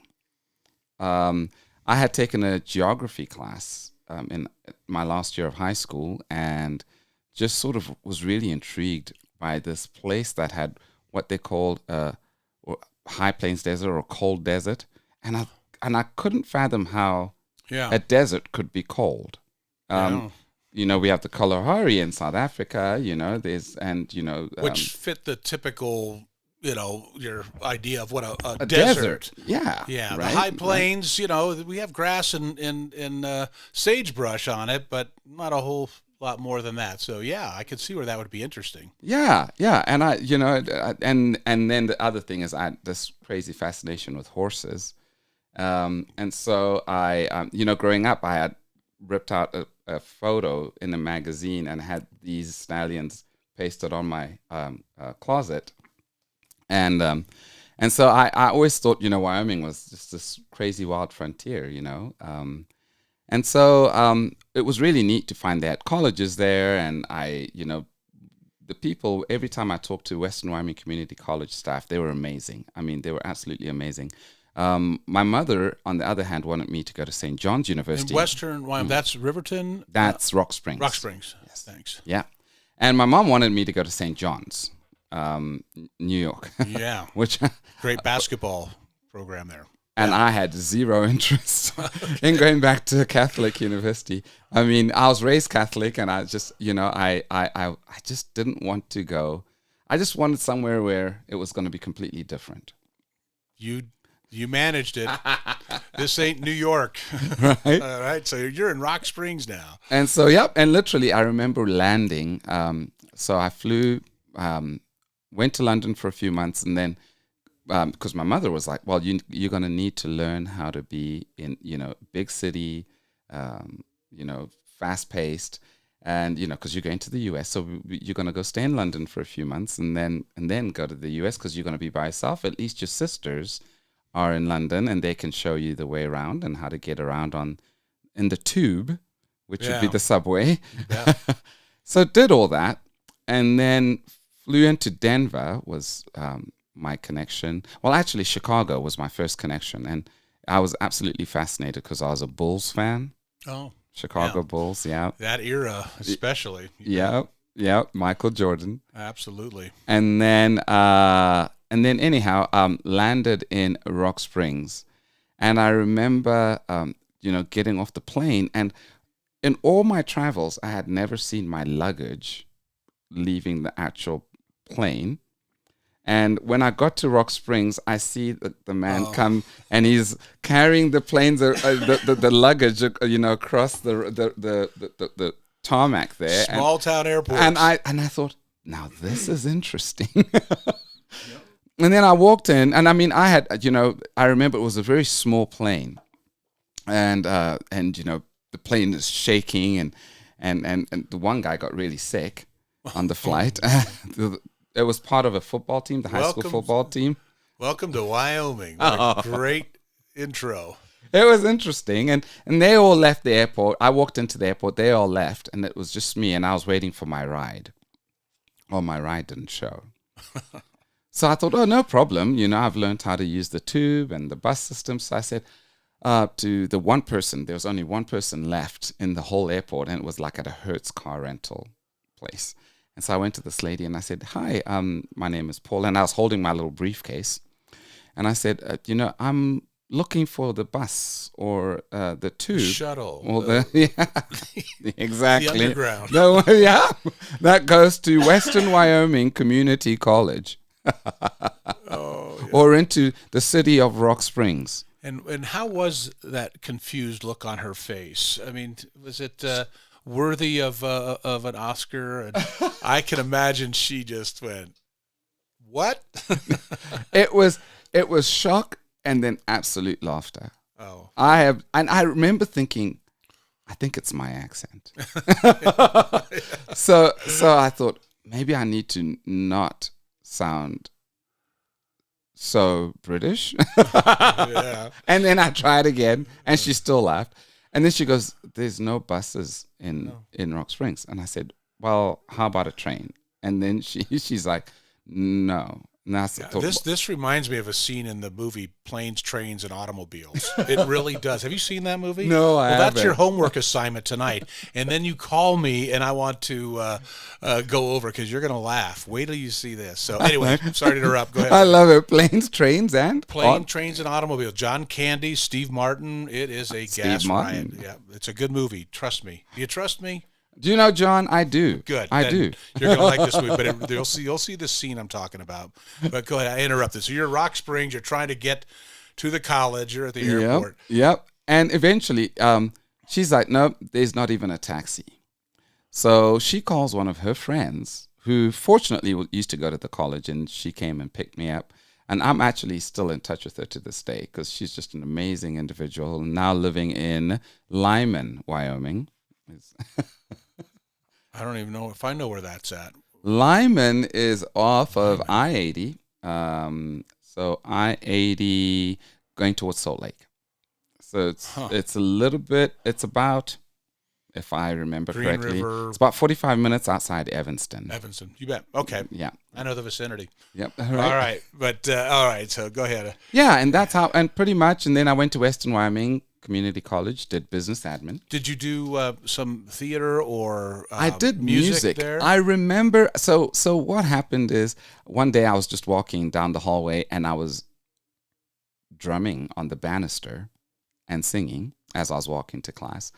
The music director happened to hear me, and she stopped me. She's like, hey, can you stop a second? And then I said, sure. And Martha Holloway was her name. Oh, man, amazing instructor. But she said, hey, can you come to my office? So I told her I was going to a class, but she told me where it was, and I went over later.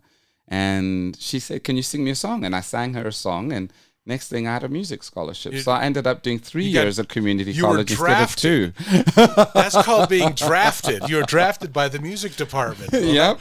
That's wonderful. That's how it happens sometimes. I mean, it's very spontaneous, and next thing you know, you're involved. So did you do anything like stage-wise there? Was there performances? No, I nearly did a show called Showboat.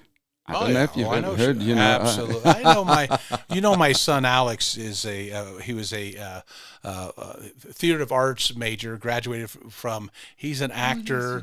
Yeah, so we hit a lot of theater growing up, and we still do. Deb and I love it. So you'll be surprised at how much I know about musicals. I mean, they had an amazing program at Western, a musical theater program. That's wonderful to know. And that's actually how I got exposed to musical theater in the U.S. So when did you do your first on stage performance then? I mean, musically, did you sing? Did they have concerts and so forth at Western Wyoming? And you did that. That makes sense. Yes, I did that. And what we did with the music program under Martha Holloway, that's how I learned a lot of Wyoming, small town Wyoming, is we would go to the small high schools in places like Kemmer. Yeah, my wife was born in Kemmer. Really? Deborah's from Kemmer. Yeah, or Farson. And would go to those places and perform jazz. So I was in the jazz ensemble. Yeah, see, that's you're kind of the elite. Get into the jazz ensemble. Somebody else besides your buddy Baggs recognized that silky smooth voice of yours.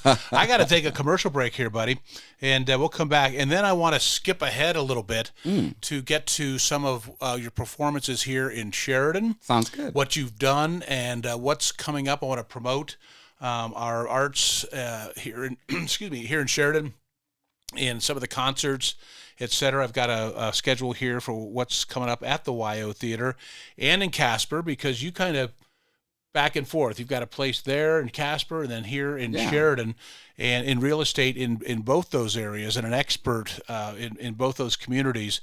So let me take this commercial break, buddy, and we'll come back and we will talk about that, what is on the horizon for you and the music and theater community here in Sheridan, Wyoming, and in Wyoming in general. We'll be back in just a few moments on Cowboy State Daily Radio. It's 9:29. You're with your buddy Baggs and Paul Radsey.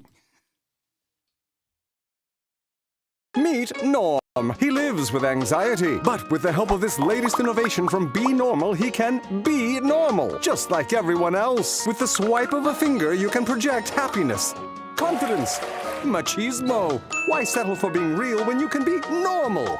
The Normal Maker, new from Be Normal. This item doesn't really work because there's no such thing as normal. We're all different. What we like, how our brains work. In fact, 1 in 5 of us live with mental illness. Don't filter who you are. Start by talking to someone you trust. And remember, there is no normal. Nestled between Casper Mountain and the North Platte River, you'll find the heart of Wyoming, with a bustling downtown centered around our outdoor haven. Casper is for adventurers, freedom seekers, and rule breakers who find beauty off the beaten path.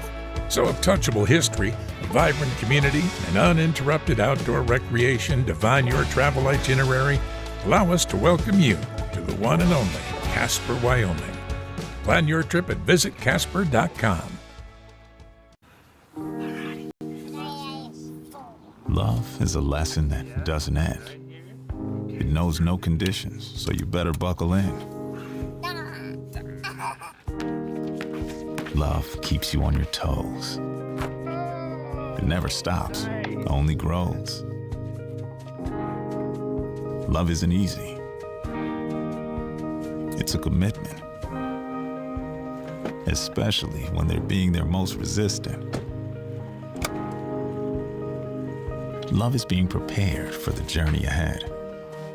Love doesn't let any concerns go unsaid. Love is finding the right seat so you can take a breath.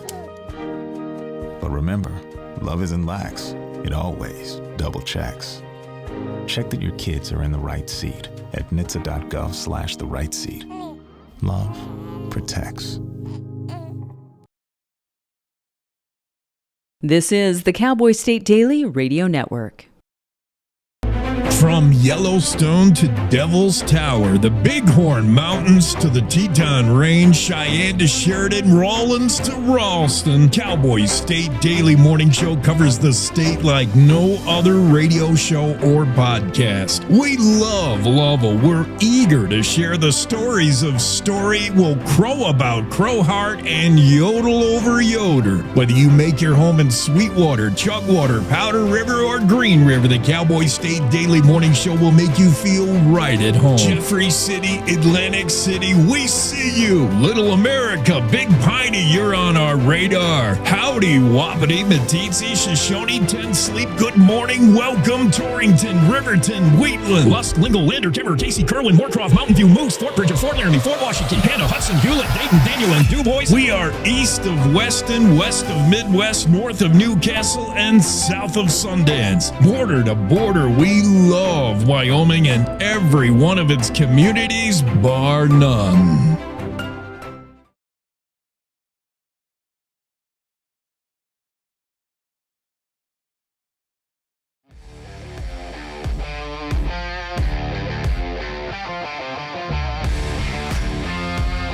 All right, we're rocking now.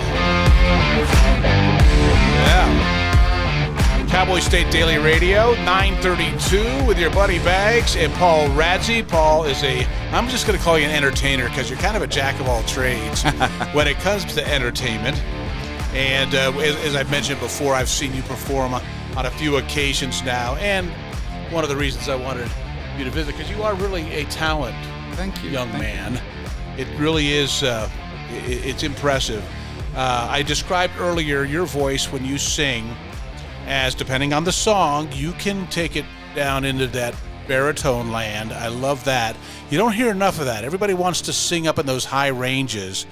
And if you ask Deb, we watch American Idol, right? Yes, yep. And it seems like everybody wants to be way up here all the time. They want to belt that C5, that high C. Yeah, well, which is okay, and sometimes. But I think when I hear, especially male voices, sing bass, baritone, and tenor, and so forth, it just really is entertaining to me.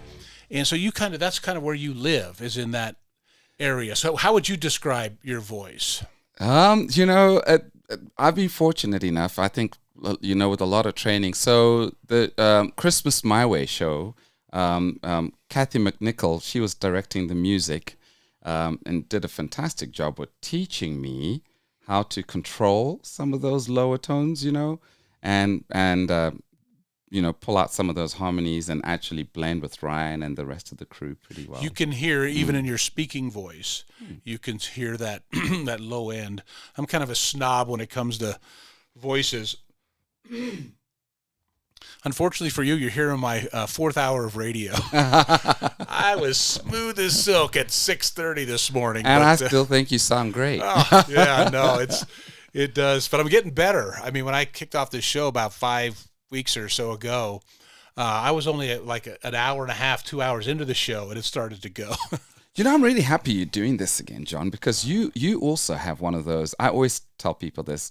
Your voice is just really easy to listen to. I mean, you articulate really well. So it's really fun. I always, I enjoy watching when you promoting some of the business with the real estate stuff. I really like how you put your clients' stuff. It's a part of the business that I really love it. I like marketing.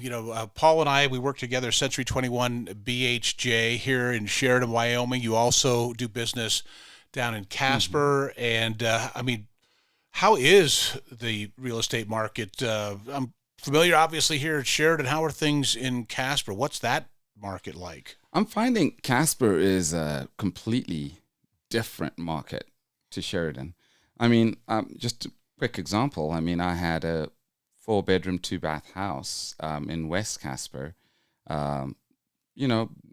really in good shape. And, if you look at 4-bedroom, 2-bath house, good finishes, updated, nice flooring, solid foundation. I mean, not many of them will go over $350. Yeah, in terms of price. That's $500,000 at least here in Sheridan. Yeah, and so it's always having to keep your finger on the pulse, and try to switch hats every time you go to a different market. Well, and that's the kind of the trick here in Sheridan. We talked to friends of mine. Many friends still in Wheatland, and we talk about the market up here, and some of them interested in moving. One thing I've noticed about Sheridan, and I fit the bill, because right now I'm working with 2 people who are from here, grew up here, moved away just like me, and now I'm looking for places for them here in Sheridan. They want to come home. They want to come back. Yeah.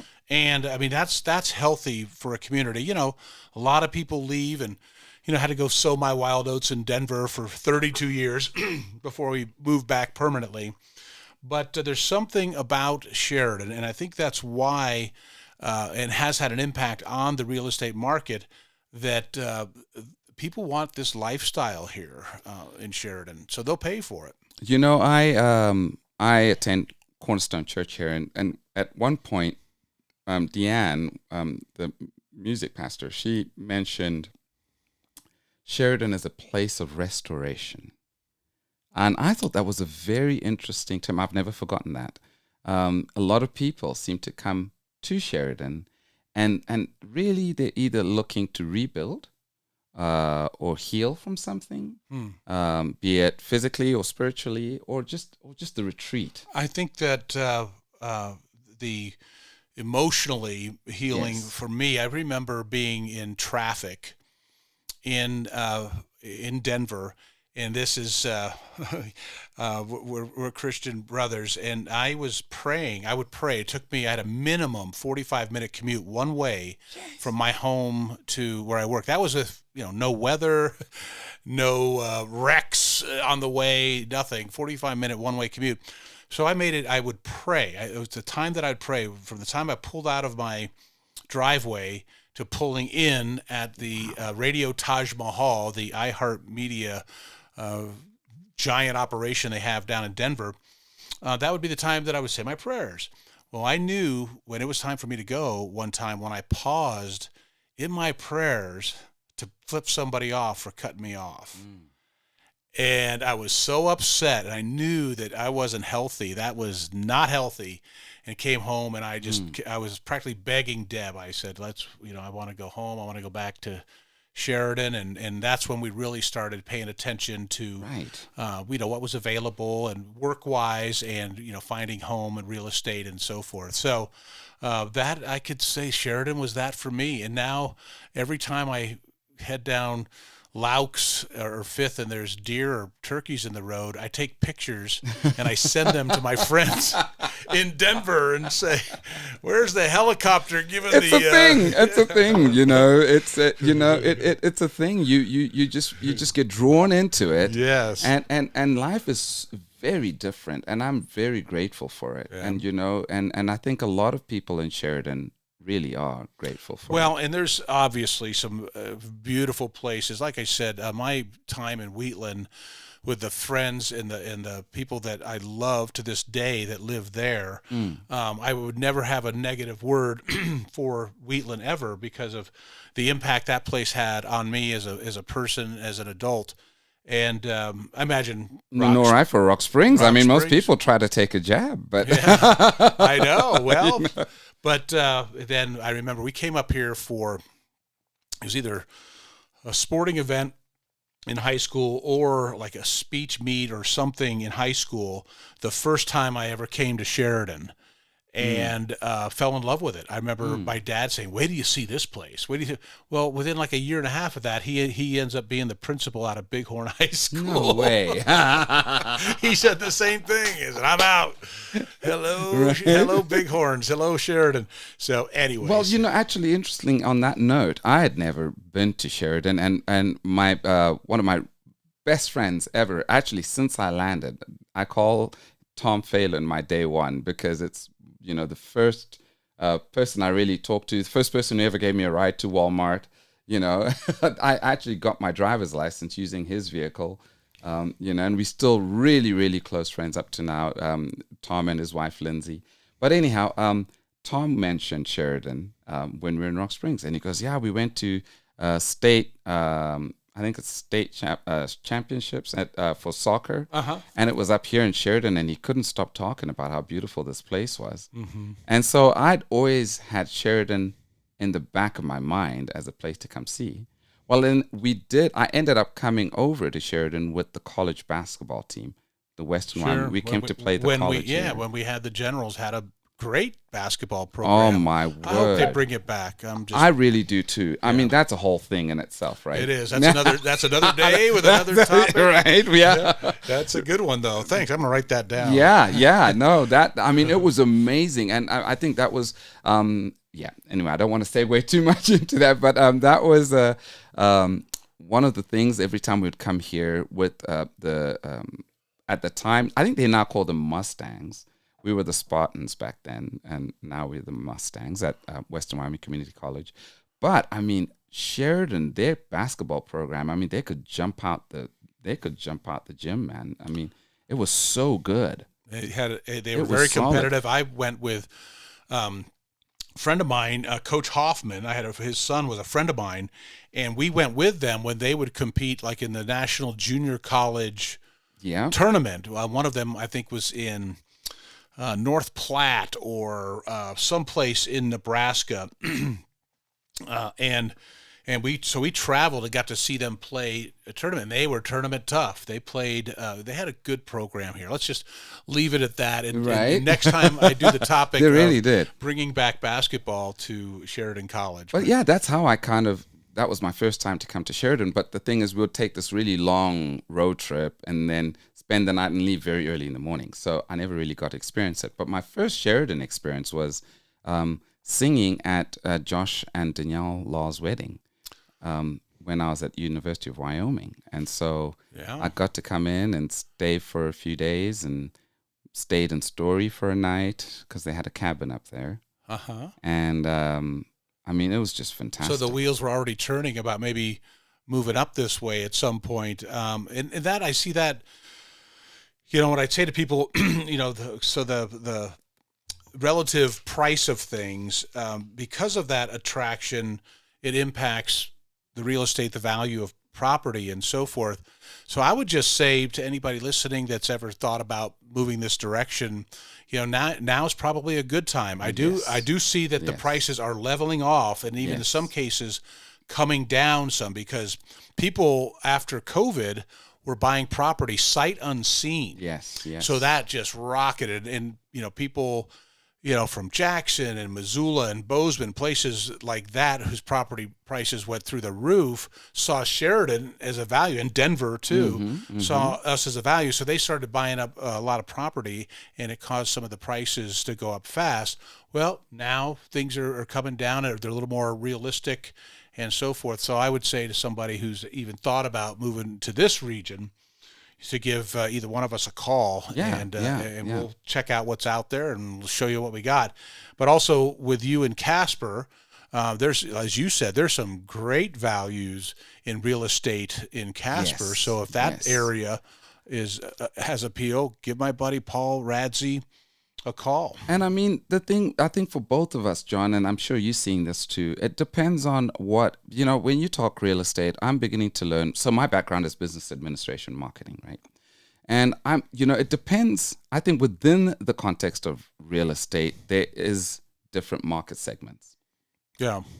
Because I find, as you're saying, with prices leveling off, it depends on which segment you're in. Because I'm finding starter homes, anything below 300 in Casper or in Sheridan. Hard to find. That market segment is the same across the board between Casper and Sheridan. It is so competitive that and sometimes the quality of what you get, it could be interesting, and somebody may need to work on a house a little bit, but it's because we trying to find starter homes or first time home buyers in the properties for that segment is still super competitive. Well, and that's why, having an agent, somebody here who that's all we do is keep an eye on the market and see what's available. And a lot of times we know before it actually does come out what's available. And that goes with rentals as well. Yes. It's very tough to find a rental in a reasonable price range, or even just finding a rental in an expensive rental is hard to find here. Same in Casper, yeah. Well, Wyoming is appealing. A lot of people are coming here because of the relative security issues. They're leaving some of the big towns, and they don't like the crime issues and so forth, which again I can definitely relate to coming back here from Denver. So got off on a kind of a tangent here. I'm going to take this commercial break so we can get back to talking about some of the entertainment that we have here in Wyoming and the stuff that's coming up on the schedule. And it's always busy. It's always happening. And then we'll talk about what you're doing and what's on tap next in your world. Okay? Can we do that? I think so. All right, buddy. We're going to take this break here. You're listening to Cowboy State Daily Radio. It is 9:46, and this is your buddy Bags. This is my friend Paul Radzi, and we'll be back. Stay tuned. Wyoming is a big state. There are so many stories to tell, and here at Cowboy State Daily, we pride ourselves in bringing those stories to you every day. I'm Riley Strand, videographer and production assistant for Cowboy State Daily Video News. Every day, host Wendy Core and I talk to the experienced journalists who are covering the topics, issues, and people that are important to Wyomingites. And in our daily newscast, we bring you their stories. Tune in to Cowboy State Daily Video News every morning, only on cowboystatedaily.com.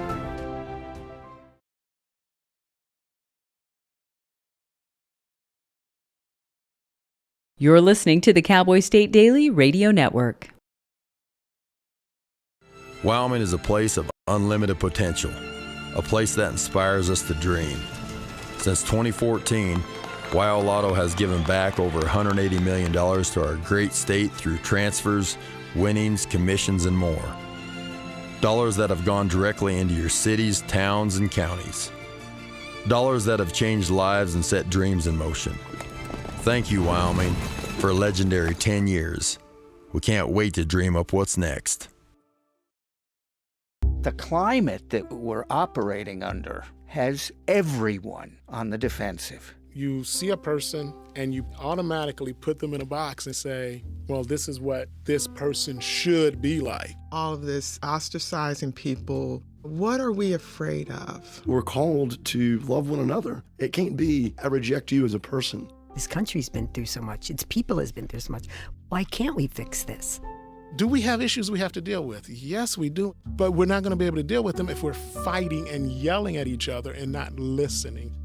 Yeah, she has an accent. Oh, gosh, she dressed funny. But we're talking the same thing. Mm-hmm. We're all concerned about our children, concerned about the world we live in. A lot of people wouldn't even think we should be here talking to each other, but I'm sorry, I disagree.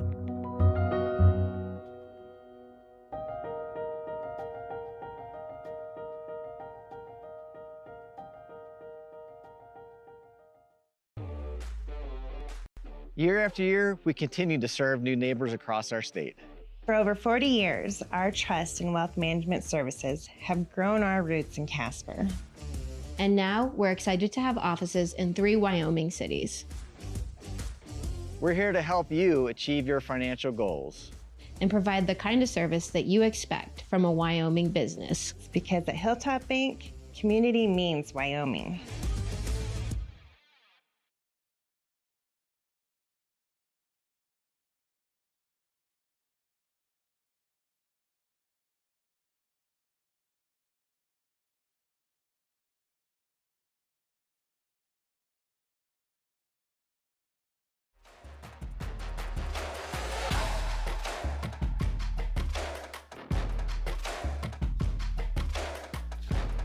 All right, got some funky music as our bumper music here, buddy. Nice. Cowboy State Daily Radio. It is 40 degrees now in Sheridan. Sunny skies. Woohoo! Supposed to get up to 65, 70. I don't know. This is what I hear, but it's looking like the sun's having a tough time. Yeah, let's go. It's already, what is it, 9:50, 10 o'clock. Come on, we got to get going here. But most of the state's going to be sunny today. Yeah. And breezy as usual in some places. I don't know if you say Casper's just breezy. Yeah, no, I was going to say one of Sheridan's best kept secrets is that the wind doesn't blow here like it does in a lot of the other places, and Wheatland and Rock Springs. Yeah, and most of Wyoming, but we're protected here. This little the Goose Creek Valley and the Bighorns to our west and north. Yeah. Good place for them to put them mountains. Our little gem. It is. yeah. We didn't even get into the Bighorns and the appeal that has for moving here. Just a beautiful, beautiful place, and those mountains are amazing. And even we just all experienced that elk fire, 100,000 acres. What an experience that was for all of us. But as my buddy Paul Wallop, who we also work with at Century 21 BHJ, said, I was saying, oh, what's that, with that fire, what would be the impact of on the community and on home sales, et cetera? And Paul says, Bags, the Bighorn Mountains, the Bighorn National Forest has 1,100,000 acres, and only 100,000 acres burned. There's 1 million left. Relax. Yeah. So, okay. I'll stop talking about it. He's another guy that's just a wealth of knowledge. You really enjoy gosh, Paul. And the history of that Paul family. Oh, yeah. It came up during He's the a great guy. conversation with Don King, how the Queen ended up here, and it's through that Wallop family royalty connection. Senator Wallop and married a duchess or something. I don't know the full story, but you're the one with the English connections. I might have hints to the full story, but I couldn't narrate it very well or accurately. As we mentioned earlier, Paul Radzi, you recognize a bit of an accent there. He is from Zimbabwe, Africa, which at a time was a British colony. Yep. Sure. Which makes absolute sense that you would have a bit of an English accent. A little to it. You got a lot of American accent and a little Wyoming accent, and what a mix. I'm telling you. All right, well, my friend here is an entertainer, and I've seen him perform multiple times, and I told him I wanted to do a segment on my show about the entertainment that is surprisingly quality and healthy in our state. So I was going to, first of all, mention, would you please mention some of the things that you've done here performance-wise? So, so I'm just going to segue a little bit to go back, college days. The first musical I was ever asked to do was Old Man River, but I never did do it. But Showboat was the name. Yeah. And the song that actually it was Old Man River. Yeah, it was Old Man River. You wouldn't dare. Man River. There you go. I was gonna. That old man river, he don't know nothing. Something like that. Yeah. But anyway. So see what I mean, people? Yeah. It's there, and So go ahead. And then from there, I think it was 2018. Marva Kraft. She was doing a musical, Sister Act. That was my very first musical in the U.S., but in Sheridan. That was such a hoot. I mean, I think that cast, that was the first time I had realized that theater is its own. You can make your best friends and literally create a new family out of a theater production. I remember when the last performance we did of Sister Act, I think the whole cast barely made it through the show. There was just tears, while everybody was on stage. And up to this day, we all still sort of randomly stay in touch. It was just amazing. Yeah, it is.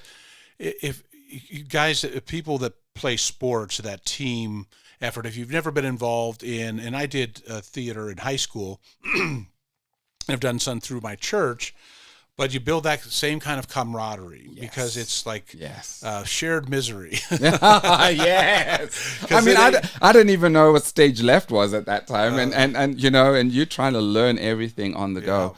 And my word, was it a lot. Just even trying to memorize lines. Yeah, that's my fear now.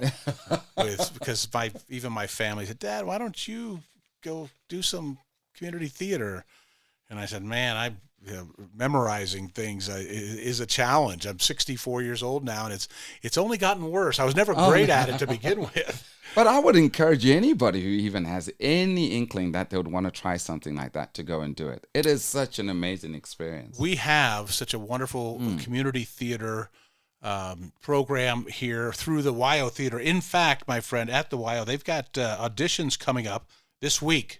Or next week, it's only Saturday, May 5th and 6th, auditions at the WYO for the Dinosaur Rock Musical, and that is for youths, young people. They're looking for actors, performers, age 12 through 18 years old, to make up the ensemble for the play.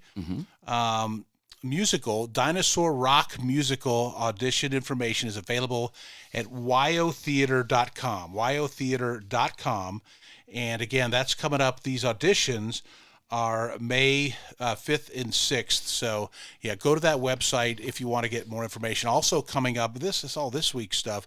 Jalen Crossland is in concert at the YO, Main Street in Sheridan, and then Bindle Stiff Family Circus. I'm curious about that. That's coming up. This is May 1st is what, Thursday? Did you say Jalon Crossland? Jalon. I said Jalen. It's Jalon Crossland. It's Jalon, yes. Gotcha. Jalon. Now, that guy, he's another just amazing musician. Is he guitar player? Homegrown. Isn't he? Oh, yeah. Oh, yeah. Wonderful. Do you know, I wouldn't even put Jalon as just a one instrument kind of guy. Because he does all sorts. I mean, it's like a full band watching the guy. Well, then maybe you know? I should go so I know what he's doing. So, yes, very rooted also in country folk. Yeah, very good. And we were talking about the Carriage House Theater. So Yes. Sheridan is blessed with this wonderful, classic, amazing, refurbished theater downtown, but we also have a wonderful theater community at the Carriage House Theater. What do they have? And you know, that's more so the Civic Theater Guild, and they produce community theater, I like calling it more sort of your off-Broadway. The Wire would be like Broadway for us. And then like your black box theaters. Yeah, because it's a very small, intimate theater space. But it's just great watching a show there. I've watched a few at over there at the Carriage House. And right now they are doing some work on the building itself. So they're just doing some electrical updates and installing new lighting equipment, which would be great. But that's another space to watch for shows because I think sometimes you don't hear about it a lot.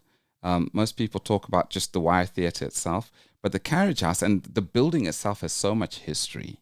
It is one of those really, if you're not paying attention, you might miss it, but it's a beautiful spot next to the park. As I said, very healthy entertainment community and theater, music, concerts here in Sheridan. I know, folks, that sometimes I focus heavily on Sheridan because I live here.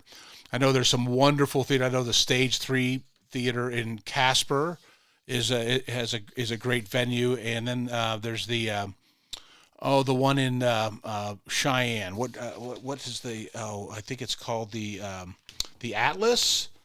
Is it? It's a classic theater in Cheyenne. They've got wonderful. I just encourage everybody to support their local theater community, their local entertainment community. Yeah. And the Carriage House has a show coming up, actually, directed by Kelly Miller Smart, who directed Christmas My Way, the Frank Sinatra. Yep, okay. Yep. So Kelly Miller Smart was the one who directed the show, the Frank Sinatra show I was referring to. But she's coming up with one in May, and it's called Harvey. So, and that will be at the Carriage House. Well, my friend, believe it or not, it's time to take a look at what's happening around Wyoming from the Cowboy State Daily.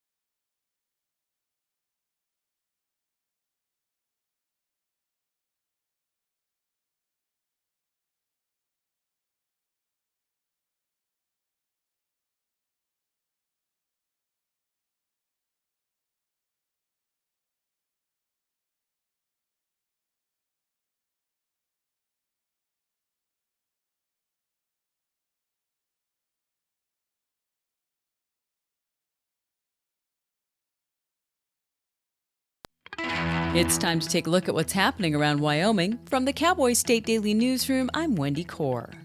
Conservative activist Charlie Kirk spoke to a crowd of about 1,800 people at the University of Wyoming campus on Thursday night.